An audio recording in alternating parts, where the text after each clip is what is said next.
And this today, Robert, is for the Kanto Plane Championship. If Kinnick wins, they win the Kanto Plane Championship. If they don't, then it moves on to some different stuff we'll get into later in the game. But the kickoff taken by Nathan Lee, who runs it up to about the 20-yard line, where he's met by a host of Kinnick tacklers, and they're going to blow the ball dead, as he just about managed to get to the 20, but not quite.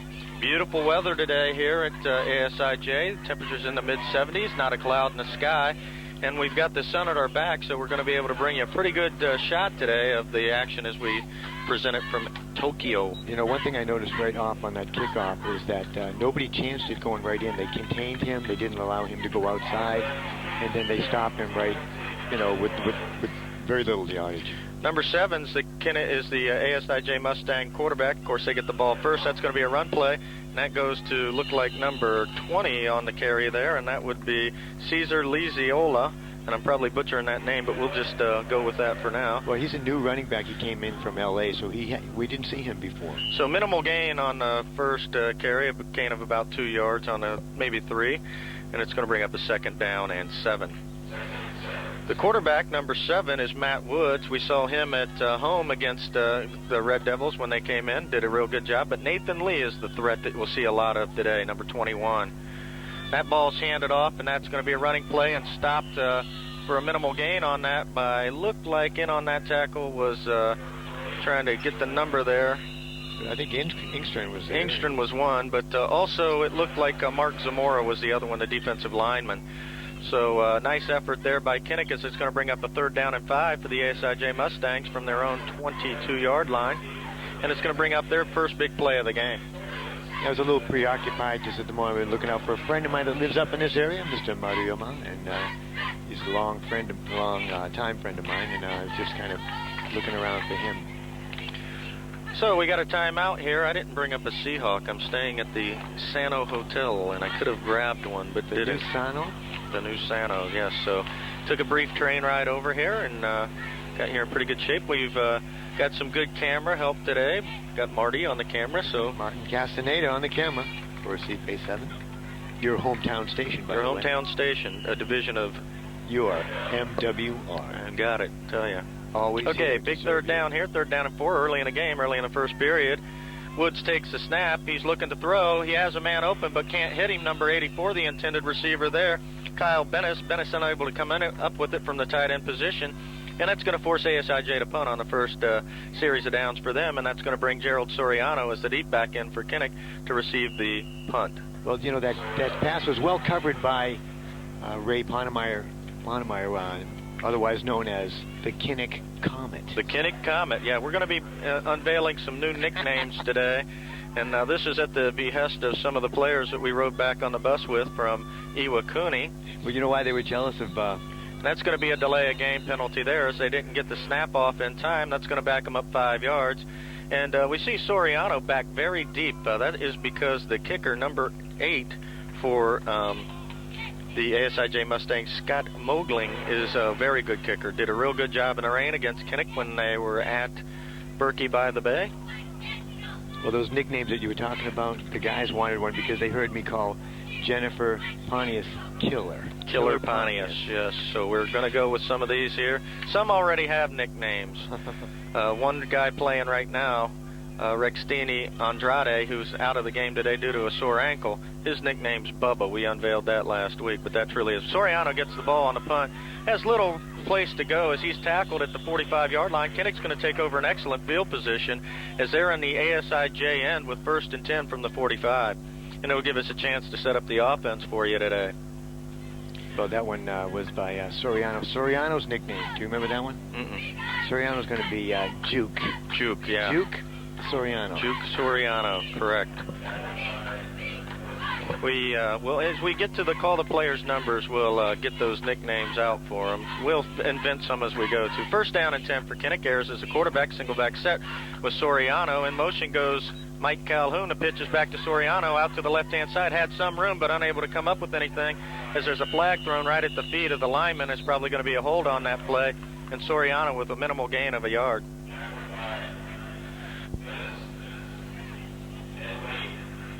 So let's see what the penalty is. It is a hold. They're going to accept that, I'm sure. It's going to back Kinnick up. Going to be 1st and 20 from wherever the spot of the foul was is where they'll mark it off from, but it was at the line of scrimmage, so it's going to back them up 10 yards. Well, in the second quarter, I think Dave Ornauer is going to come up here and talk to you for a little bit and give you a little bit of information about Always the good ASIJ. to have Mr. Ornauer up here from Pacific Stars and Stripes.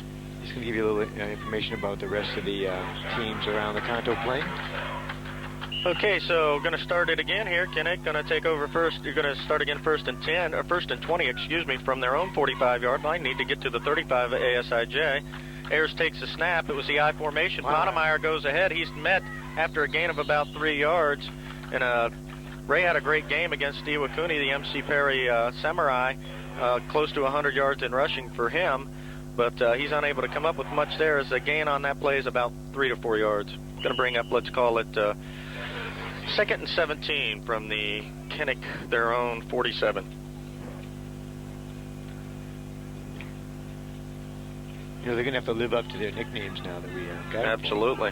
And let me tell you, if they don't, we're not going to use them next week. Okay, again, motion goes Matt Engstrand, the Crusher. That's his nickname. The pitch is out to Soriano. He's held up nicely by the linebacker and tackled for no gain on the play, as he's unable to get the ball anywhere.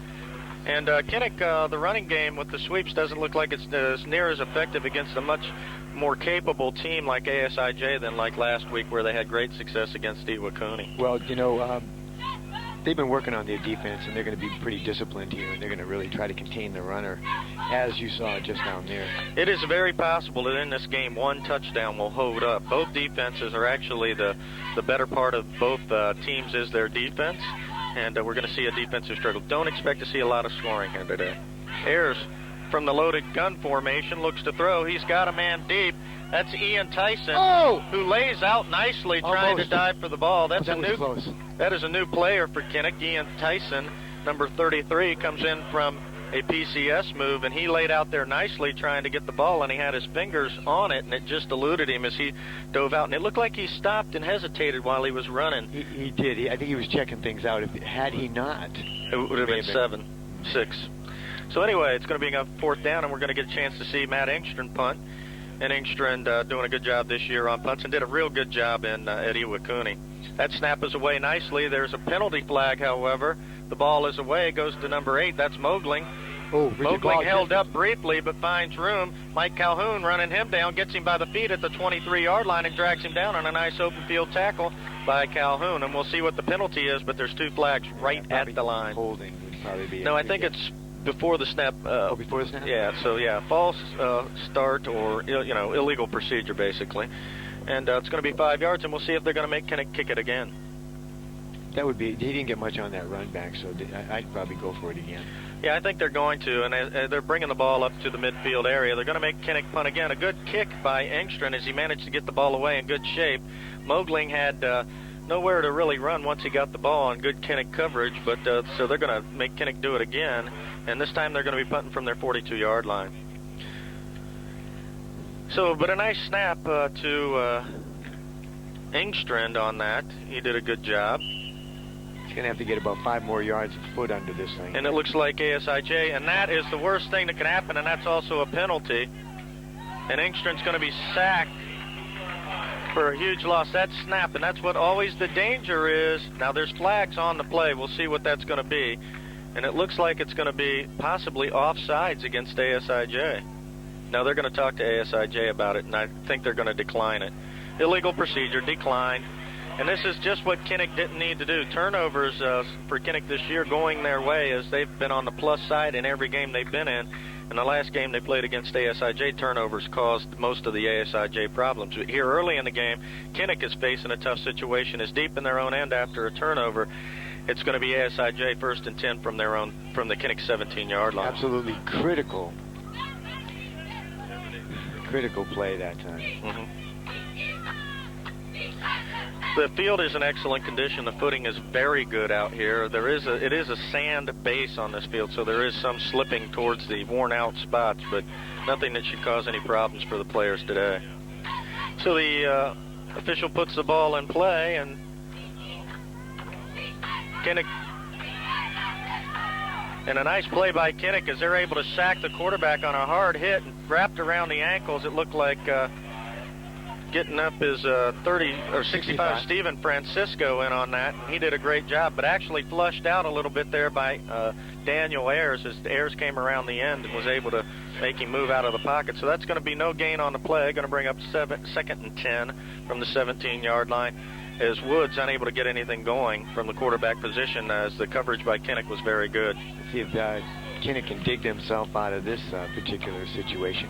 Okay, that's a handoff up the middle, and that's going to go for minimal yards as that goes to number 32, David Priestley. Priestley, minimal gain there, maybe a gain of a yard on that play as the Kinnick defense stepped up and hit him at the 15-yard line and knocked him back, and in on that tackle was Engstrand. So it's going to bring up about 3rd and 9 here for the ASIJ Mustangs as they're trying to get something going here against Kinnick after the turnover. Kinnick defense right now looking tough.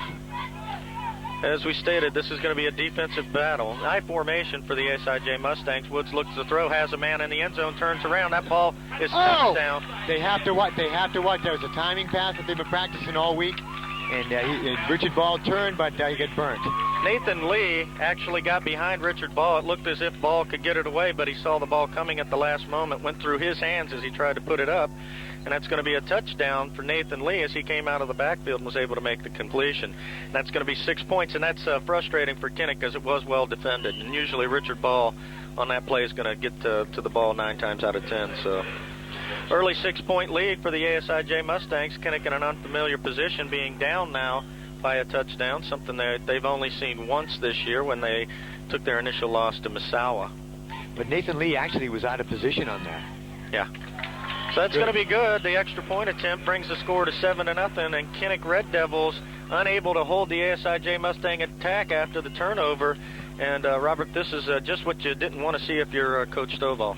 Yeah, you definitely didn't want to see this. But, number 21, this is a play that, Fred Young's been working on. It's a nice timing pattern out to the left with that young man down there, Nathan Lee. And he's got good hands.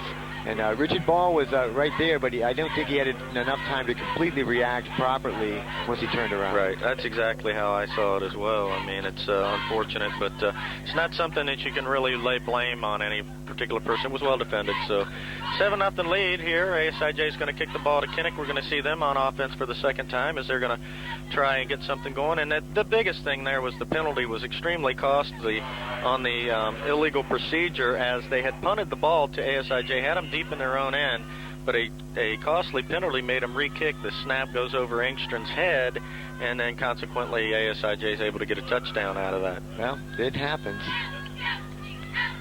Onside kick, and that didn't go the 10 yards, went out of bounds. Going to be a penalty. I'm sure that they're just going to take it from that. But you could kind of tell they were giving that away a little bit, that they were going to do an onside kick. Yeah. And usually ASIJ will try some sort of, trick play a couple of times a game. Well, they'll come up with something new. I mean, Fred Young, he's willing to take the risk in order to obtain a championship. Right. Okay. Sure. Now Kinnick's going to take over in pretty good field position here as they're going to get the ball out of bounds at the 45-yard line at ASIJ. Now it looks like they're going to throw the ball out. Kinnick has the option of using the football they brought if they want, and that's what they do. You'll see them change the ball around. And that's an option that they reserve the right to. Right. Exactly. Single back set, 4 wideouts in motion. Mike Calhoun, single back is Soriano. Ayers gets ready to take the snap and does. Hands off to Soriano, who had a little room but was met nicely at the line of scrimmage by a couple of players from ASIJ, but in particular in on that tackle looks like number 55, and that would be Charles Silverman. Silverman plays a guard in the offensive line, and then he's also a defensive lineman as well. So going to bring up a 2nd and 10 as a minimal gain on that carry, maybe a half a yard, let's call it. 2nd 9.5 in the I formation goes Kinnick. Engstrand and Ponemeyer are the 2 backs, 2 wideouts to the near side of the field as Ian Tyson to the far side. Richard Ball. Snap is taken, run into Engstrand is Ayers. Ayers unable to get the handoff off as Matt Engstrand went to the line to block, but Ayers ran into him as that occurred. So that's going to bring up 3rd down and long for Kinnick, and they need to get a first down here, Bob. They need to start getting some momentum on their side. They can't give it back to ASIJ. The offense is going to have to get going here. Well, they're going to attempt to do whatever they can to get it going, but you know, ASIJ is pumped. They're well prepared for this game. They're a very smart team. Okay, again in the I formation goes Kinnick. Ayers gets ready to take the snap. To the near side is Jared Fritz. Ayers looks to throw. He's going to be sacked for a huge loss back at the 40-yard line. And that was number 72 who came in untouched, Terry Jacobs on the tackle. And Jacobs came through. No one touched him, and Ayers had nowhere to go. And just when you think things couldn't get too much worse for Kinnick, they do, is they take a big loss there on a play of about 10 yards. So we're going to see Engstrand in to punt. Hopefully this a little more successful effort than last time. This could be a little scary here right now. Yeah, so Kinnick unable to get anything going on offense on both of their possessions. No, again. Over the head again. He's able to get the punt off and does a good job just getting the thing out of the way and gets a net gain of about 20-something yards on that. There's a flag on the play, however, is that ball's going to roll out of bounds at the 42-yard lines. I don't think ASIJ is going to, if it's against Kinnick, is going to decline that penalty. They got excellent field position from their own 45 if they choose to take it. Just when you said it wasn't going to get any worse? Is that what you said? Yeah. So something needs to be worked out there on the sidelines there between the long snapper and Engstrand, as that ball was a long way off. And they may make Kinnick punt again and may think that Kinnick's going to, make a mistake again and give it to him. So taking a chance here, actually. And they're going to get a timeout here on the far side of the field, as Kinnick needs a timeout to talk about the problems with the snap. Well, while we get this moment, I just want to remind everyone this is CFA 7, a division of your MWR, bringing you this broadcast. Just a reminder for you to come on out and take advantage of whatever MWR has to offer, because there is a lot on base. And, it would be awful boring over here, overseas in Japan, if we didn't have MWR serving you. That's our job. And hopefully, as you walk into any place that MWR has, hopefully you're greeted with a smile. Can't guarantee that, because everybody's human and has their days, but that's what I would hope for. Okay, you have an injured player walking off the field for ASIJ. Going to go get looked at is David Priestley, the fullback. Don't know what's his injury is, but we'll try and get back to you with that information once we know. But he looked like he was favoring a shoulder there. Okay, so Kinnick's going to get another chance to punt here. Last snap was over the head. So Nathan Lee is going to be back with Scott Mogling to receive, and Engstrand's going to get another shot from the 40-yard line, and hopefully this effort goes a little bit better, and it is. Punts away, and it's a nice punt, and that's not going to go to ASIJ's advantage. As he falls on the ball, Richard Ball, Nathan Lee fumbled it. Richard Ball was right there to tackle him, and had he had a chance to get another step on there, he would have had the ball come up with the turnover. But Richard Ball in on the sack, a good stop there. And that's where as a coach, sometimes you're second guess, because had they just declined the penalty, they'd have had better position out at their own 45. As it sits right now, they're at the 27-yard line, their own 27. And Megling. Okay. Just corrected on the name there, number 8, Megling. We've been calling him Mogling, but it's Megling. Nice, and the tackle. Beautiful open field tackle made by the Crusher, Matt Engstrand. The Crusher. He was, if you haven't don't know who the Crusher is, he is Bugs Bunny's wrestling foe, and he's basically the one that kind of contorts him in all sorts of positions, and then just about kills Bugs in the wrestling ring, and that's kind of how Matt plays. He's kind of the Crusher, so a good name for him.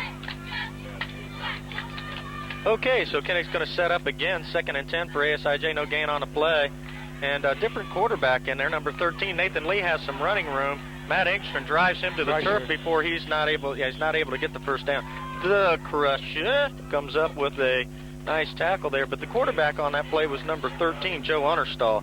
So Matt Woods was not under center that time, and maybe just something to try and change things up here a little bit, as we see Woods is on the sideline. Now, if you watch some of these plays that the ASIJ run, there's a lot of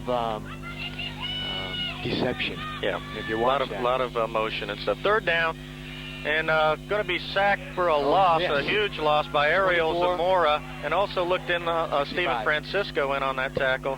And nowhere to go really for Nathan Lee as they snip that out, and that's going to cause ASIJ at a punt with a 7-point lead. They're not going to give anything up.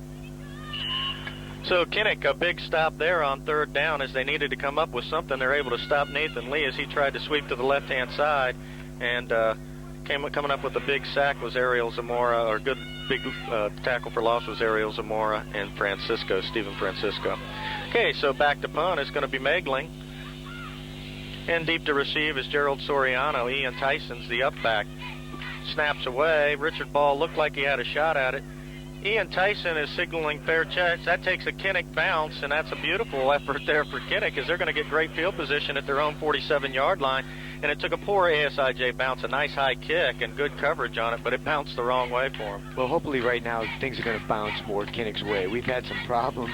We've seemed to rectify that a little bit. It cost us 7 points, but hey, I think we're going to move in the right direction now. I think one of the things we're going to see here a little bit more of is Ayers probably moving with the ball, doing something with the ball. He's been unable to get really anything going, and we'll see what they do. I formation here is stacked closely, and to the near side of the field is Richard Ball.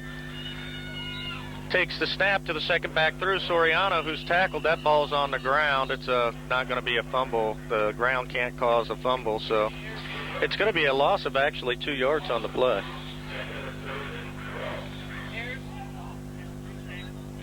Okay, so we're finding out that Daniel Ayers has a bruised ankle, which doesn't help matters much. Yeah, it doesn't help him get around at all.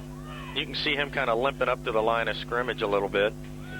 And our cameraman, Marty Castaneda, Johnny on the spot with that information.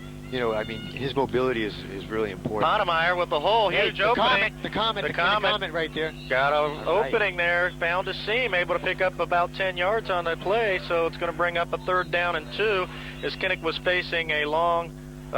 who's down? 2nd down, and someone's on the ground. And here's one of the things that actually one of the ASIJ announcers was telling me. We cannot afford to get people hurt. We have no extra players. Basically, we're down to we're to the point now where we've got 16 players. Most of them play both ways, and if someone gets hurt, it's the worst thing that can happen to us. And so they're going to talk to Coach Stovall's out there, along with looks like Richard Baker. Is that the Comet? And that is 21. And you know, I don't know who that is actually. Okay. Well, we're both in trouble because I don't have a list up here with me, and you were supposed to remember everyone, Rob. Well, you know, I was filling out that on you, man. Yeah, I was filling out the roster actually for these guys up here, and I didn't know it then, and I was hoping that somebody would come and help me out with that information, and they haven't. So, okay, in a backfield, single back set, Soriano. Ahead goes Ayers for the 1st down. Nice play. Is what they do on that basically is Ayers just gets on Samar's hip and taps him, and they go. Yeah. And that's going to be a 1st down for the Kinnick Red Devils. Shouldn't be much debate about that, and the officials indicate that now. So the first down goes Kinnick's way as they're able to come up with a little bit of offense on this series of downs. We got 1:18 left in this first quarter of play. 7-0, ASIJ, Kinnick. Nice to have a scoreboard. We haven't had that for a couple of weeks, so it's a help. It is a help, because we have to kind of remember everything, you know. Which isn't good. It isn't good at all. No. Okay, I formation for Kinnick, 2 wideouts, near and far side of the field, near side of the field. That's Matt Engstrom, bulls ahead for a nice gain of about 3 yards on the play as he's able to find some room off tackle to the right-hand side. And I think we're going to see a little bit more of Matt, who's in perfect health right now. And Calhoun was to the near side of the field. We haven't called his number, but he's one of Kinnick's more capable receivers, so we'll hope to see Mike's number called a couple times. Had a touchdown called back last week that was just awesome. But, of course, there were 5 touchdowns called back last week as we had 58 penalties. By this time in the game, we probably had 20 last week. So much better effort here by the officials today.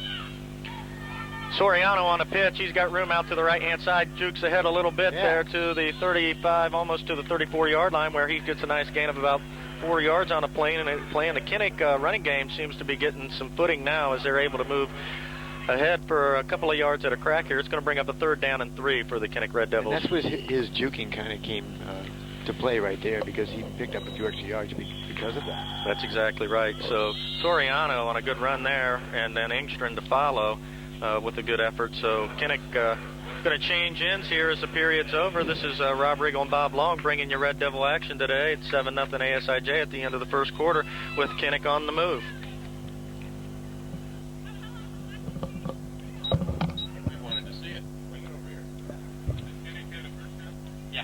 Yeah, they just got one prior to this. I think there's more than one.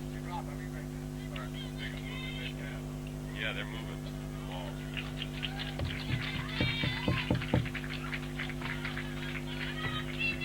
That sound okay, Marty?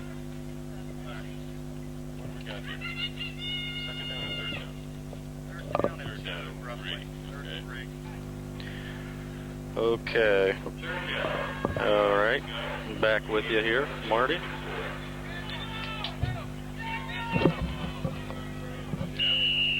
All right, you with me there, Robert? Yeah. Okay. So we're going to get a timeout following the end of the period. Maybe something confusing one of the teams there. I didn't see who called that timeout. So we got a timeout, and what are we going to talk about now? Anything up? Well, yeah, there's a couple of big things coming up we want to get to. Number one is going to be the Mardi Gras. It's basically evening of entertainment and food. Tickets are available at MWR. It's going to be basically Mardi Gras the day after Thanksgiving. They're going to have Cajun food and, of course, some local delicacies as well. But the entertainment, going to have, kind of a bluegrass type band, and we're also going to have the Nelson Brothers that are going to be performing that day. Following that day on Saturday is Monster Bingo. So the Saturday following Thanksgiving is going to be a big day on the Yokosuka base when we have Monster Bingo, $100,000 guaranteed pot for Monster Bingo. One of the ladies that works for me was sitting at the table right next to the person that won it last time. Yeah, single winner last time for the big pot, which was $40,000. Went to a single winner, and that's going to be a nice Christmas in their household, I would think, huh? Man, I wish I had that. Okay, power I formation now for Kinnick as they have no wideouts.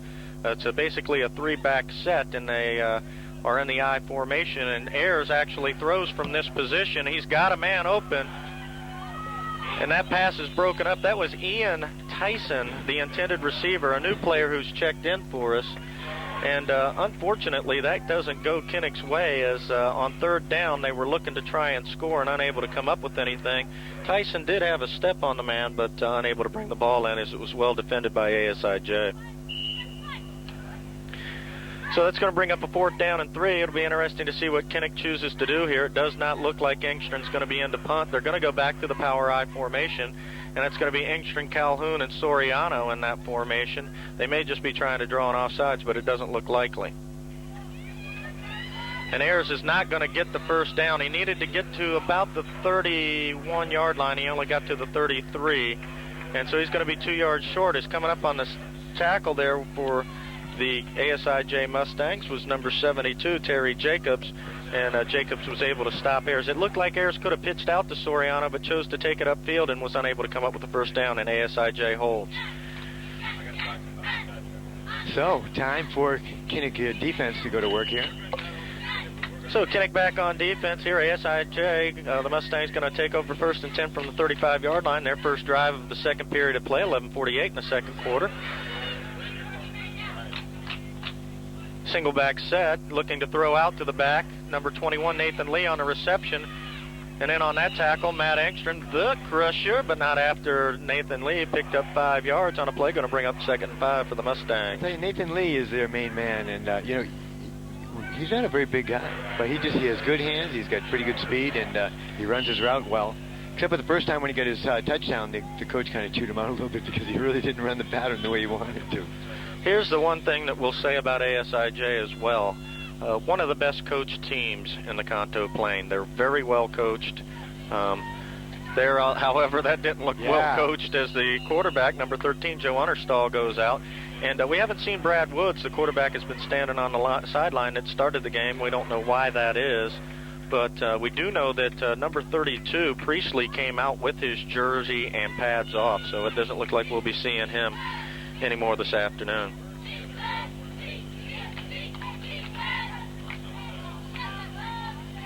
Okay, 3rd down already. It's third down and about 6 yards for the Mustangs as they need to get to the to their own about 40-yard line. Pressure. Almost picked off. Through the hands of Ray the Ponemeyer almost able to get in there and get that ball. That's probably going to be a hold that will be declined, is my guess. And they are. Jared Fritz indicating that is against ASIJ. They're going to decline that because it's going to bring up fourth down. And they do. They decline that penalty as it's going to bring up fourth down for ASIJ and create a punting situation. And Gerald Soriano, again, is going to drop back deep. Now, this Ian Tyson is a big kid that's out there, number 33, a new player there for Kinnick, and I'm kind of getting a chance to see him. They're really not sure where they're going to use him in the next couple of weeks, but he's already making an impact as several plays have been designed for him. Megling back to punt again for the ASIJ Mustangs. Little offense there, and they have to punt, and that's going to go back to Soriano to the near side of the field. Takes a ASIJ bounce. He's got a little room. That's a little bit of a block in the back, and that was by Ian Tyson. They threw it right at his feet. And so that illegal block is going to cost Kinnick 10 yards. Oh, this is not good at all. And it's reminiscent of last week when we saw about 10 illegal block penalties called against Kinnick. This one was clear as... Coach is going to have to get with him and let him know right away what's going on. Here's Mike Murphy over there talking to him and saying, no, you can't do that, man.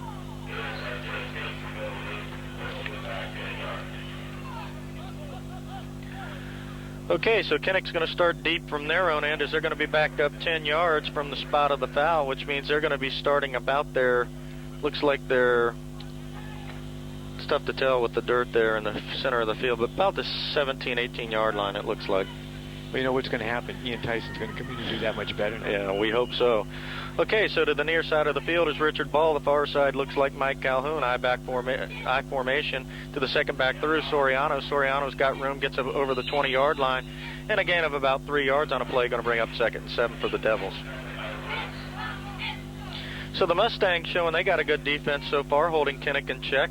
And pretty much as we predicted, a low-scoring effort thus far in the game. Of course, in football, any second can change the complexion of the game, but defenses on both sides dictating tempo. The only score put up after a Kinnick turnover on an errant snap, and ASIJ able to take advantage of that and put 7 on the board and put Kinnick in a hole. So spread formation, single back set. Calhoun goes in motion, 4 wideouts. Ahead goes Engstrand. Wow. Procedure call. And illegal procedure. It looked like somebody got off a little earlier than they needed to there. So penalties adding up here against Kinnick early in the game as they're unable to really get any kind of rhythm going so far, Bob. Yeah, I hope one thing. I hope they don't get too much further back because it's always dangerous when you're back there because then a turnover puts you, like we saw with the other turnover where the snap went over the punter's head, puts you deep in your end, and it's easier for the opponent to score. But we're not expecting that. Daniel Ayers ready to take the snap, 2nd down, and call it 14. From the 15-yard line and up ahead on a run, off tackle goes Soriano, it looked like, and that fooled nobody as in on that carry, it looked like, Soriano was the ball carrier, and he was unable to get anywhere, and that's going to bring up a long 3rd down for Kinnick. Call it 3rd down and 14 again from the 15-yard line. Well, nothing's going right now. They're containing the offense really well, and they're not giving them anything. Right. ASIJ was a very tough match for Kinnick. We shut them out at home, but they had a couple of long drives, and their defense was pretty good as we were able to put up some points on turnovers against them at home, just as they've done to us. Okay, a run play. Ponemeyer's got some room, but dragged down from behind, and a nice tackle made there again. We're calling this guy's number a lot. That's Terry Jacobs, 72, and he was able to get to the feet of Ponemeyer, who had a nice opening out to the near side of the field and was brought down. So a very dangerous punt coming towards Kinnick. Somebody's going out, and that's J.J. Samars going out.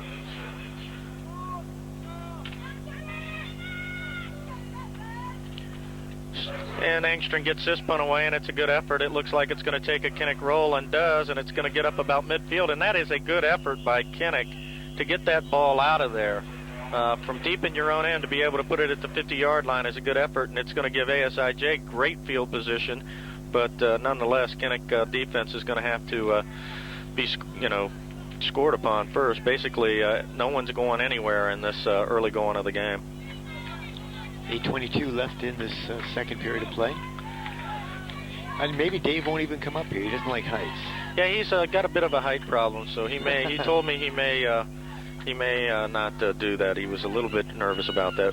Okay, Woods is back in as quarterback. He throws, and he's got a wide open Nathan Lee, but missing the tackle was Ponemeyer. But fortunately, in on that stop was Francisco and Engstrom, who were able to get him for a loss. And Kinnick's going to call another timeout. So we got a timeout here on the field, and we were talking about Monster Bingo. You know, one thing that people need to remember there, it's not just a big pot. There's like 31 chances that you're going to win. Right. There's actually more than that when you get to the point where you look at all of the side games and the door prizes and everything that goes on. There's a lot of chances to win. It's pretty fun. A lot of people get a kick out of just going out there and socializing. I'll tell you, it's a well-attended event. Oh, it sure is. That's for sure. There's a lot of people that are interested in getting some extra Christmas money, that's for sure. Mm-hmm. And, well, that's just one service, you know, that MWR provides. And it's entertaining, and plus it's something that, you know, the people want. The people want that.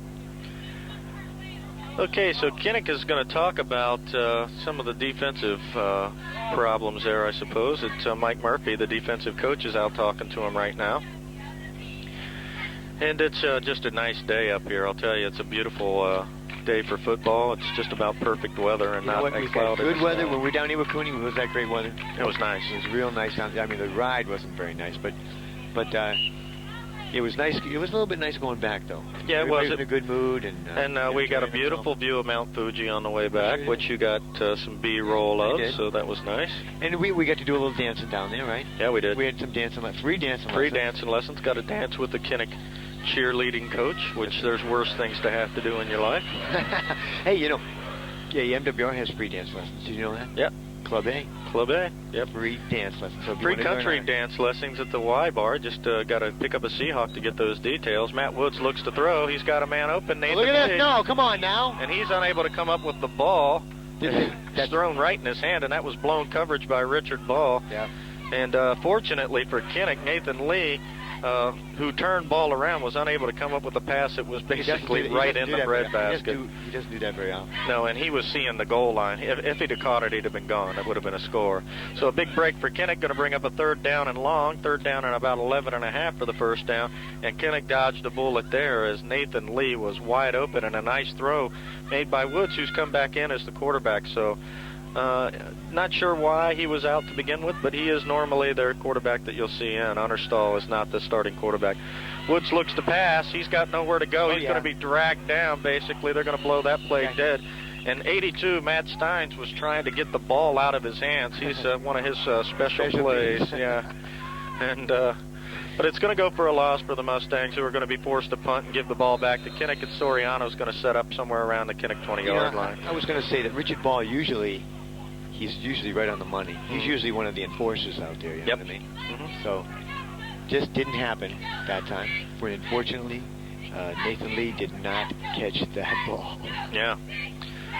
Yeah, that was a big break for Kinnick. It's going to bring up a punt, and again a timeout here. And it looks like Fred Young wants to counsel his players a little bit. He's upset. This game is absolutely critical to him, and the reason is because Yokota ended up having to do a forfeit because they had one of their junior varsity players that played a quarter into their varsity game. He played the whole junior varsity game, and then because of that rule, he was not supposed to do that. They ended up having to forfeit to ASIJ, so that's why ASIJ only has one loss this year. So, Fred Young decided this might be his last year up here, and he wants to go out as a winner. Well, certainly Kinnick is in the driver's seat. ASIJ does not hold their own destiny. Kinnick does. A win here, and it's over. Kinnick is the Kanto Plain champion. But trailing 7-0, anything can happen. This kick is away. Megling, not a very good effort out to the far side of the field. That's going to go out of bounds at about the 30-yard line, where Kinnick will take over, and they're going to set up in better field position than they've had. But let's assume that they're not going to get any penalties right now. Mm-hmm. I mean, what has happened is they've been getting some penalties, which has put them even further in the hole. Right. And it just puts too much pressure to try to get that ball out of harm's way. but I think something's going to happen right now. We need a little spurt of adrenaline. Yeah, it'd be interesting to see if they try to change some of the play calling. So far, Kinnick not real successful on offense, only able to come up with 1 first down. Single back set, Engstrom goes in motion. Soriano, the single back. Ayers takes the snap, it's on the ground, he falls on it wisely. As he tried to pull out before the ball was there, was the problem with that. And that's going to go as no gain on the play, or actually a yard loss, it looks like. Yeah, that's a gimme right there. So. Call it 2nd and 11 for Kinnick, and misfiring on offense so far early in the game.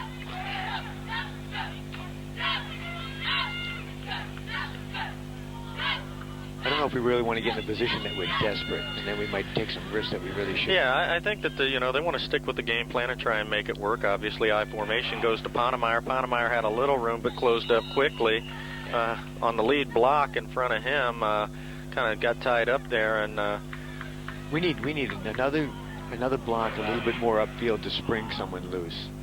Yeah, I think that, Ray Ponemeyer is definitely the type of back, you give him enough carries, he's eventually going to punch one through and be gone. And Soriano, much the same way.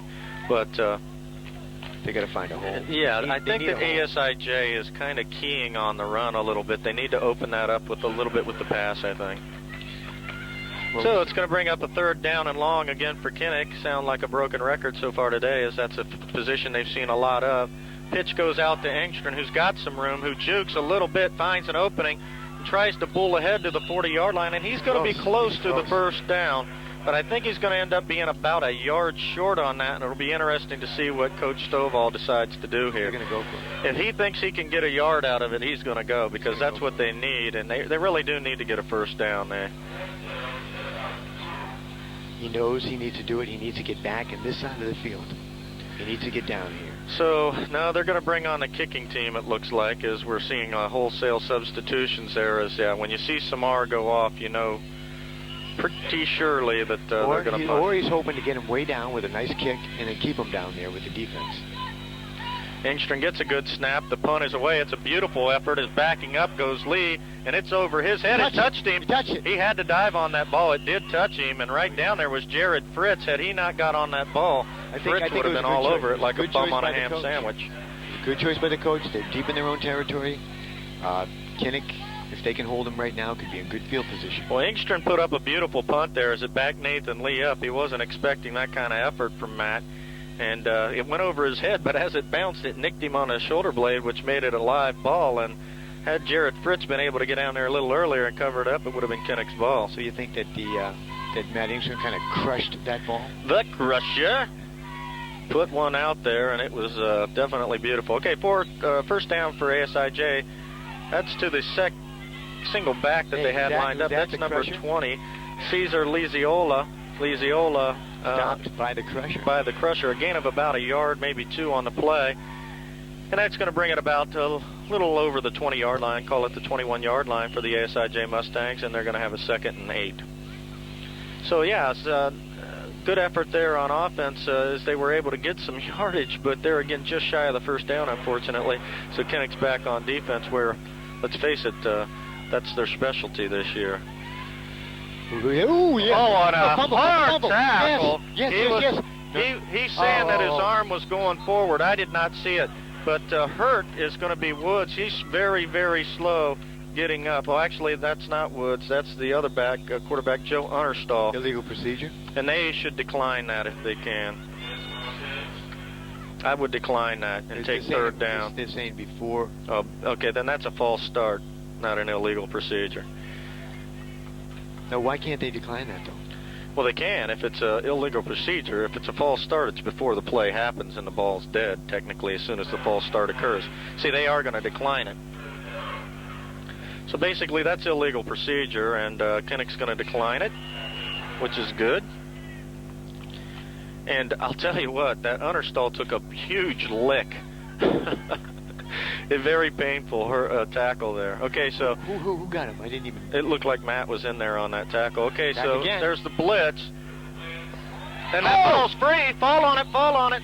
Oh, they're going to call it an incomplete pass. Yeah, as it was a possession. Actually, he caught the ball, but he was hit so hard, and it looked like Daniel Ayers hit him, and jarred that ball loose, and that was very close to being another turnover. So ASIJ dodges 2 bullets on that play as one. Their quarterback gets pasted, and then their tight end, the intended receiver on that, Kyle Bennis, was turned around and hit hard by Daniel Ayers on the reception. Kinnick is turning the heat up. Fred Young's over there shaking his head going, man, oh man.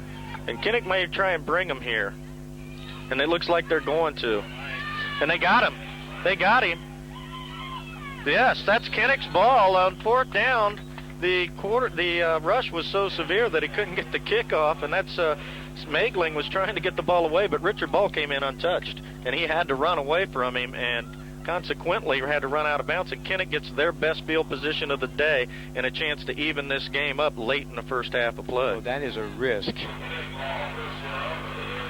Kinnick had to take a risk, and the coach chose to do that. That's Mike Murphy probably calling that one. Yeah, 1st and 10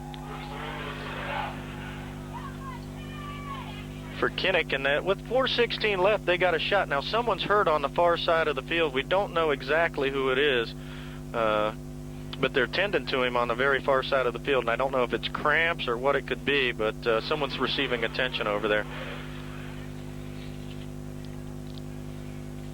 Well, one person, I hope it's not.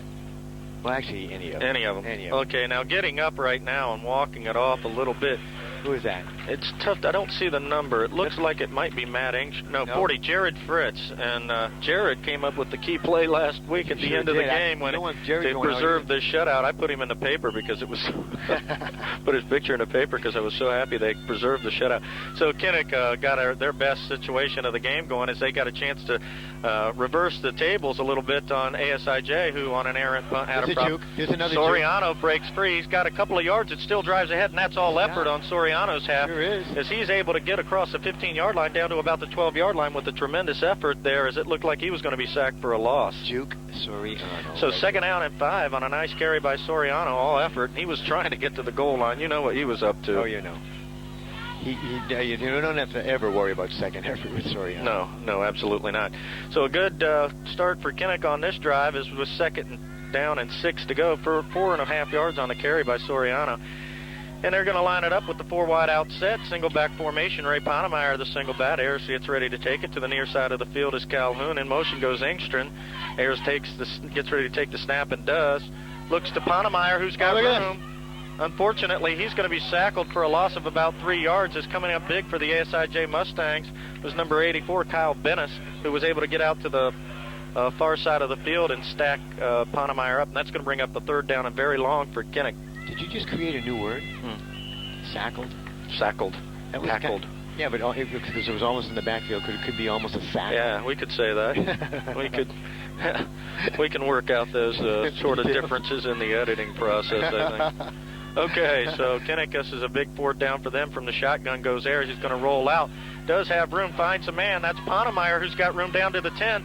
Out of bounds at about the, call it the 7-yard line. It's going to be very, very close to a 1st down and probably going to need to measure for this, but doesn't matter. It's 4-down territory here for Kinnick anyway. But, you know, that was the Kinnick Comet right out there. And you know what he did? He looked inside. He goes, nope, I can't go back that way. So he had no choice but to go outside. So they're going to bring the chains out and measure here. It's going to be very, very close to a 1st down. And they're going to, yeah, that's what they got to do, is they got to find out the spot there and do. It may not be. It's going to be close. It doesn't matter, really. Kinnick's going to go for it. Oh, yeah. Trust me. Yeah. Trust me on that. But what we're looking to see is if Kinnick's going to get a 1st and goal here from the ASIJ 7 roughly. And it's going to be very close, but it's just a bit short, it looks like. About the length of a football. Okay. So 3rd down. It's 4th down. 4th down? 4th down and about a half a yard to go for the 1st down. So a big play coming up here for Kinnick. And what we might see is Ayers try and go right behind center on this. And it'll be interesting. See how we work it here. Of course, I would be giving it to the Crusher. Yeah. We'll see. I would just give it to Matt and tell him, get me the yardage, period. Yeah. And I think you would get it. You would. So either way, they get either a crusher effort or they got a quarterback sneak. You know, it's also a time of the game where you can cross people up a little bit and even throw the ball. Most people wouldn't expect you to do that, but then you risk an incompletion, and Ayers is going to get a timeout. And it's wise because ASIJ had a formation that he wasn't familiar with, and he called and said, hey, he told the coach, hey, look, I don't know what they're doing back there, but doesn't look good. Let's try something else. You know what today is? Today's Halloween. Today's my wife's 40th birthday. Happy birthday, Anna. Is that right? I thought she was like 25. Yeah, well, I'm fortunate that she looks like she is, for sure. Yeah, so it's Happy Halloween. A lot of things going on base. My son is Robin. Robin? Yeah, Robin. Is that right? Year. Yeah. Is he really excited about that? Oh, he's jacked. I mean, I hope there's enough candy in the homes in the Yokosuka community for him because he's planning on coming away with a lot of candy. Yeah, he is. He's last year he was kind of tentative. You know, he didn't really know what quite the whole drill was. But this year he's certain of what the whole arrangement is. Probably developed a sweet tooth on the way, right? No, not really. Actually, he's a lot like me. He doesn't prefer sweets so much as like chips and stuff. You know. Oh yeah. We're joined up here now by the. That's our dance Kinnick partner. Yeah, that's my dance partner there. That's your dance partner? Yeah. So, Kinnick High School cheerleading coaches up here, getting ready for halftime. That's a pitch out to Ayers that got room. He's looking to throw and can't, and he's going to go for a loss, and I don't know what was going on with that play. He did not have a receiver, and all we needed was a foot. I know. I have no idea. I have no idea. I think that they're going to wish that they hadn't have tried the more conservative approach on that, because Ayers had nowhere to go. I mean, it was sniffed out by ASIJ right off the get-go, number one, and they were trying for a pass, which I said you can try sometimes cross him up, but he was calling a timeout basically because he saw that the defense was in a position that wouldn't allow him to do that, I think, and then this was a big play by ASIJ right here. Yeah, it's and their cheerleaders are down there doing flips. Yeah, that was the biggest play of the game. Now, Kinnick doesn't have much that they can do here. They can try and stop. That's a nice pass. Oh. And the tackle was not made as Ayers tried to hit him and knock him down and didn't do it. That's going to be a first down for ASIJ. And with 2:17 on the clock, there's plenty of time left in the game for them to put another score up before the half. I don't think Ayers is going to make that mistake again. So, yeah, going back to the fourth down, don't know what was going on there, but it did not work. Don't know. It was needed about a foot to go on that play. Now, there's a flag down on the far side of the field. We don't know what that is, and Engstrand's telling them, march them back. And so that's going to go against ASIJ, so that pass completion is not even going to be registered in the books. Oh, yeah. And that's going to take it down to about the 5-yard line. Now, Kinnick does have a chance to get the ball back, and they would get it back in pretty decent field position if they can hold down here. Now, one of the things that we'd like to see would be the turnover, would be the most optimum thing we could see here. Okay, so ASIJ goes to the I formation, 2 wide outs. Woods hands off to Nathan Lee, who the Crusher meets immediately and puts down back at the 5-yard line. And the Crusher coming in on that tackle, Matt Engstrand, number 11, stood him right up and then got some help later on from Jared Fritz and also Mike Calhoun. So Kinnick doing a great job right now. They're going to have to keep it up, that's for sure. So 1:56, and the clock is ticking. They call a timeout here, it looks like. No, they're going to bring in another quarterback. The clock's still running. And in for Woods is going to come Understall. And that switch is going to be made. I don't know why exactly. But ASIJ is going to have to hurry to get this play off, or it's going to be delay a game. So the I formation, and they swap up, and they got to call a timeout and do. And that actually benefits Kinnick in that they got to use a timeout, but they stopped the clock. Minute and 31 seconds left in this quarter. Kinnick in great field position, but time is running out for this position that they're in right now. Right, and it's second down. They need to hold them here. And I don't know how many timeouts Kinnick has left. They may not have any, so they may not be able to stop the clock. That's going to be bad. So it gives us a chance to talk about a few more things coming up. One of the things I mentioned last week we need to discuss with our viewing audience is the fact that it is now time to make your reservations, book your parties with MWR for Christmas. It's never too early to make those arrangements, and if you wait too long, I'm telling you, you're not going to get what you want. Right, you're not going to get the day you want anyway. Yeah. All the venues are available pretty much for parties. If you look at the O Club, they have facilities there. Same with the Club A, Chiefs Club as well. And what you need to do is just basically call 243-7250, and they'll get you in the right direction as to what you need to do. They better hurry up. They better get back in position here. Well, the officials haven't put the ball in play, and so until they do, there's nothing that the ASIJ can do. They can stand out there all day long. So Understall, the quarterback here, 2 wideouts to the near side of the field. He's going to look to throw, and it's going to be a They sack. got a safety. Oh, my God. Safety. It's a safety. And who do you think was in on that safety? None other than Mr. The Crusher Engstrom. Dang. Well, now here is the bad part for ASIJ. They have to kick the ball back to Kinnick, and with 1:21 left on the clock, Kinnick does have a shot to put some more points on the board. So a safety, as you couldn't ask for anything better. Yeah, Understall had nowhere to go. Time off the clock. Yeah, Understall had nowhere to go, and it's going to give Kinnick the ball back. Now, if he'd have fumbled the ball and we'd have landed on it, would have been a little better. But we'll take the 2 points definitely here. And for some reason, they haven't put that up on the board yet, but it is 2-7 now, Kinnick. There we go, yeah, 7-2. And Kinnick is losing by 5, but they get the ball back, and the thing of it is, they get it with some time. You think they're going to do an onside kick here? I don't think they're going to do that. That would not be the wisest move. That would not be the wisest move at all. Okay, so Kinnick gets ready to receive here. And a nice kick made by Megling. Coming up to receive that effort is Ponemeyer, who drops it and then picks it up and has room. Still on his feet, still going is Ponemeyer across the 50 to the 45, still on his feet and tackled down about the 47-yard line. A nice effort by Ponemeyer, and with 1:06 left on the clock, Kinnick can try and get some points up on the board. That was the Comet, the Kinnick Comet right out there, and he did a good job, and he evaded some tackles, picked up some good It looked yardage. for a minute like he might go through free the whole way. He got kind of held up there about the 45. That's what we were hoping for. Well, that would have been the worst thing that could have happened for ASIJ, the best for Kinnick, but it does give Kinnick the ball with 1:06, and although the offense hasn't been able to do much here, maybe by airing it out, they'll get a chance to get something else going for themselves. That snap is good. Ayers has room. Little hesitation. Yeah. Wah! But he goes out of bounds. Okay, stops the clock again. Stops the clock, and that's what you're trying to do. The intended receiver there, Soriano, didn't get turned around in time to see the pass coming his way, and of course Ayers didn't have a chance to throw. So I'm up here. I'm doing a little bit of my You're cheerleading, yeah, with my body language, right? Yeah, you're trying to give them. I was some doing karma. that the other day with the volleyball team. Now Kinnick gets the ball first in the second half. Keep that in mind. They don't need to do anything too severe here. They will have the possession first.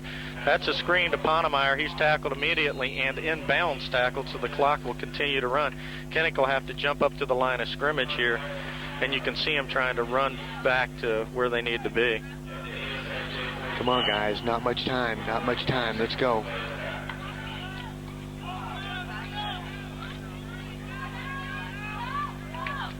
Only got 37 seconds. Okay, the clock's ticking, 34, and they don't want to leave anything on the clock for Kinnick. That's a screen, and that's going to be developed nicely. Soriano held up. No, you're doing that. He can't get out of bounds. Yeah, but he could have got out of bounds. He could have gone with the blocking, actually. He fought off his own blocking kind of stalled him there a little bit, and he chose not to take it. They might be able to get one more play. They might be able to get off one more play. I don't even know if they're going to try. Maybe a Hail Mary here. One play, guys. One play. And Ayers is going to look to the end zones. What's going to happen here? Is it? Intercepted and out of bounds, and that's going to do it for the half. Is trying to reach Richard Ball on the near side of the field, unable to connect with him at the 5. The pass was intercepted, and then on that interception was number 8. We've called his name quite a bit, Scott Megling, the flanker for the ASIJ Mustangs. So at the half, it's 7-2. Coming back, Kinnick will get the ball first in the second half. This is Rob Riegel for Bob Long. in Just want to remind C-Phase 7, a division of your MWR. Just want to remind everyone, that's what they're watching it on, C-Phase 7, a division of your MWR, your hometown station. We'll see be you in back. the second half.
Welcome back to the second half of action. Kinnick football against the ASIJ Mustangs. Kinnick trailing after the first half, 7-2, but received the ball first in the second half. ASIJ going to kick off. Deep for the Kinnick Red Devils, Soriano, as well as it looks like Ponemeyer. And this ball's away. It's going to go towards Ponemeyer, who catches it on the run, has a good room, is out in front of him a little bit, has room up to the 50. Stopped about the 49-yard line as he got right up to the 50-yard line on a nice return, and Kinnick's going to get good field position in the for their first drive of the second half. So the only points coming in the game thus far, ASIJ scored on a touchdown after an errant punt snap. The snap went over Engstrand's head. ASIJ recovered at the Kinnick roughly 15-yard line, was able to get a touchdown on a pass to Nathan Lee, and subsequently Kinnick got a safety towards the end of the first half. Ponemeyer, with the first carry of the second half, gets to the 50-yard line and then is forced back.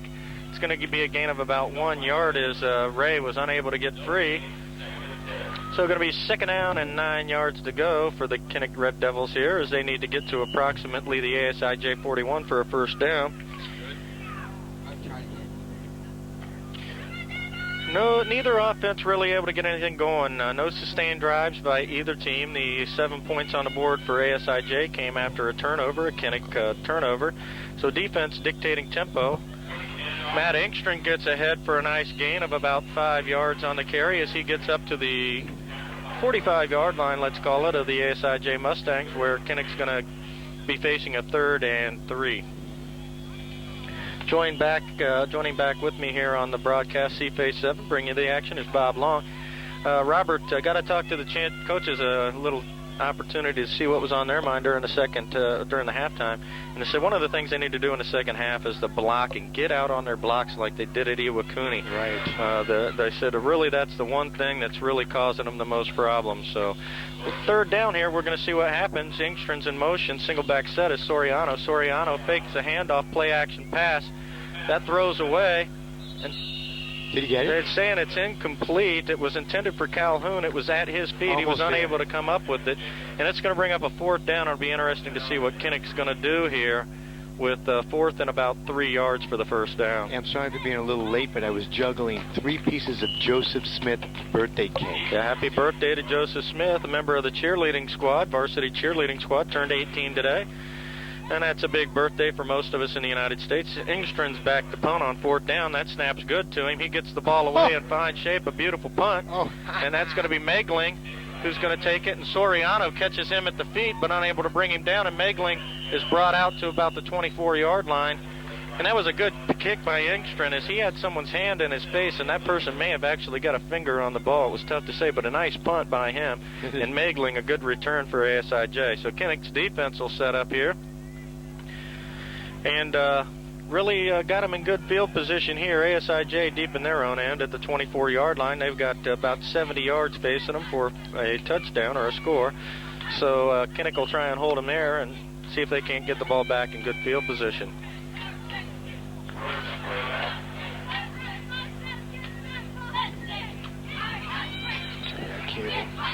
Okay, that handoff goes nowhere as that was snipped out great by Mike Calhoun, who was in on the tackle along with Engstrom, who just got him around the waist and drove him back. And that was Nathan Lee on the carry, who's unable to get anywhere with that. Yeah, they pretty much crushed him right there, man, I would say. Yeah, the crusher. Right to the dirt. Okay, so 2nd and 10 for ASIJ, and there's no gain on the play. As it should be. No gain. As it should be, yeah, I suppose. Okay, so Woods sets to throw, has a man open. Picked off by Soriano, who's got room down to the 20, down to the 25. Yeah. And Soriano read that the whole way. He was basically back there in the center field position, and he was waiting for that. And Gerald, that is his 6th interception of the year to lead the Kinnick Red Devils. Yeah, but Soriano, you could see him he smelled that all the way, and then he's very quick. And this is just what ASIJ was hoping not to do, is to give Kinnick a chance deep in their end, because so far the ASIJ Mustang defense has stood the test, and they've been able to keep Kinnick out. But, if Kinnick's going to knock on the door deep in their own end enough times, they're eventually going to put some points on the board. Let's knock right now. 5 formation for the Kinnick Red Devils. To the second back through, Soriano. He stopped after a minimal gain of about 2 yards on a play, takes that ball down to about the 23-yard line. It'll be 2nd and 8 for the Red Devils.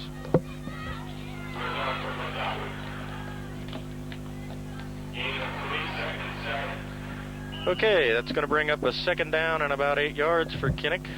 Gerald Soriano on that last run after the interception looked like he might have been a bit winded, and it'll be interesting to see what Coach Rio has in store for us here in the second half with the offense. Kinnick, their 2nd attempt on offense here, airs under center, I formation, Ponemeyer and Engstrom in the backfield. That goes to the first back through. That's Engstrom down to the 15-yard line. He's got a gain of about 3 yards on the play.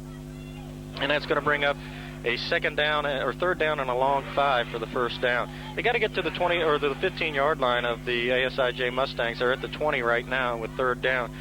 And this has been kind of a problem for Kinnick all afternoon, as they've been unable to get the thirds and shorts they need to take the chances to score. We got Tyson left. I'm going to be looking at that. Yeah, they got Ian Tyson to the left, and the I formation is Engstrom and Ponemeyer. Ayers is the quarterback, gets ready to take the snap. He's going to throw. That's a play-action pass, but there's nowhere for Ayers to throw. He tries to get away with it. Mike Calhoun catches the ball. He's out of bounds at about the 5-yard line, so Kinnick threatening early in the third period of play.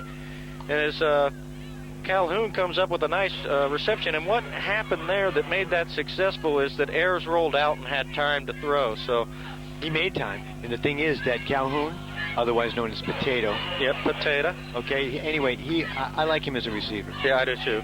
He's very sure-handed. He had a beautiful reception last week that was called back, as I mentioned earlier in the telecast. And, I mean, he got hit stride for stride. And here's where Kinnick's going to sink in. You see that they've got their spread formation, but power I. And this is going to be Engstrom right, Engstrom left. And this is the scrum here as Matt bulls ahead for a gain of about 2 yards. Good point on that. It was almost like rugby, right? Mm-hmm. So Kinnick gains a yard on that. Now they moved it back, and they may have blown the ball dead. Oh, that's sad. When they stood him up, and that's not good. But you know, we're still looking at second and goal here. Anything can happen, but Kinnick going to try and take their chances here. And, the running game, not as successful today. It's just not materialized. Well, you got some big individuals on that ASIJ line that can just stand them right out. High formation, second down. Ponemeyer goes through. Ponemeyer's got room, and he's almost to the goal line. Almost. He is just a breath away from a touchdown there. You can see his mother on the far side of the field. She's jumping up and down. Yeah. And he is very, very close to a touchdown there. So they're going to move that ball back to about the 1 now. And you know Mrs. Ponemeyer's down there. She's loving it. She is loving it. So that's going to bring up third down and a yard for a touchdown here for Kinnick. And I don't think that there's going to be any rollouts or anything like that like we saw at the other end. I think they're going to do this straightforward running. It'll be interesting to see. Ayers may just decide to go ahead and run this thing straight up. Did you get Matt Stein's new number? Yeah, 82. Okay. Engstrom gets nowhere. That's it? He's close. Oh. He's very close. Okay, fourth down. Fourth down and about a yard to go. A little less than a yard to go. Big fourth down now coming for Kinnick. We're going to get it. I think we are going to get it here, but it's going to be interesting to see what they call as off tackle now for 2 plays. Hasn't really materialized for him, so we're going to see what they come up with. So what do you think, Marty? Are we going to get this one? He says if they go to the right, they're going to get it. Okay, so I formation again. Ponemeyer and Engstrom. Ayers is the quarterback. Ponemeyer's throw, touchdown. Kinnick High School Red Devils, Ray Ponemeyer on the touchdown 1-yard run, and that puts Kinnick in the lead for the first time this afternoon. As off tackle on a beautiful play there, Ponemeyer's able to punch it in from the 1, and that's the where turnover that's where the safety is really huge. The turnover proves costly for ASIJ, as that interception is what set up the Kinnick score. And that's the same thing that happened to Kinnick at their own end when they turned the ball over. These offenses don't need much to get the ball 20 yards. That's In this particular case, Kinnick was able to do that. And the play that really set this up for him was the rollout by Ayers and the completion to Mike Calhoun. Yes, you're right about that, because you didn't see anything there initially, did you? No, I didn't. And then all of a sudden, Calhoun was just slight bit open, and he caught it. They're going to go for 2 here. Ayers is looking to throw. Yes. And that's going to be good. That's it. That's a complete pass. Is standing right at the goal line was Ariel Zamora. And Ariel Zamora helps him take a nice lead, 10-7. And this is going to mean that ASIJ is going to need to get a touchdown here to take the lead. Or if they get a tie doesn't help ASIJ here. Even if they could go down and score a field goal, doesn't help them. No, they need to win. They need to win this game, and so that puts Kinnick in the lead by 3 for the first time today, forcing ASIJ into a must-have touchdown. And really, that was probably one of the most, I'd say one of the more well-designed drives we've had where they just stuck with the same game plan until it worked, and, and it finally did. One thing about Kinnick, they believe in themselves. Oh, absolutely. I mean, absolutely, they believe in themselves. And the coaches do. They're well coached. And so there's two aspects right there. They believe in themselves and they're well coached. Listen, my sunglasses. Whoops. Okay. Oh, they're on my head. Hey, you got that live on the air here. Rob's missed his sunglasses, but they were right here. Now we got a little bit of a drop kick here. Picked up well. Who's got it? Nathan Lee, and that was a dangerous kick for Kinnick, because unable to get the ball deep was Engstrand, and Nathan Lee got up to that ball from the deep position, ran up to it, but he gives ASIJ excellent field position to start this drive. And we really don't want to do that. We have a slight bit of momentum, although football is different than some of the other sports as far as momentum is, but it's always nice when you have it. Volleyball, it seems to be really work, a momentum game.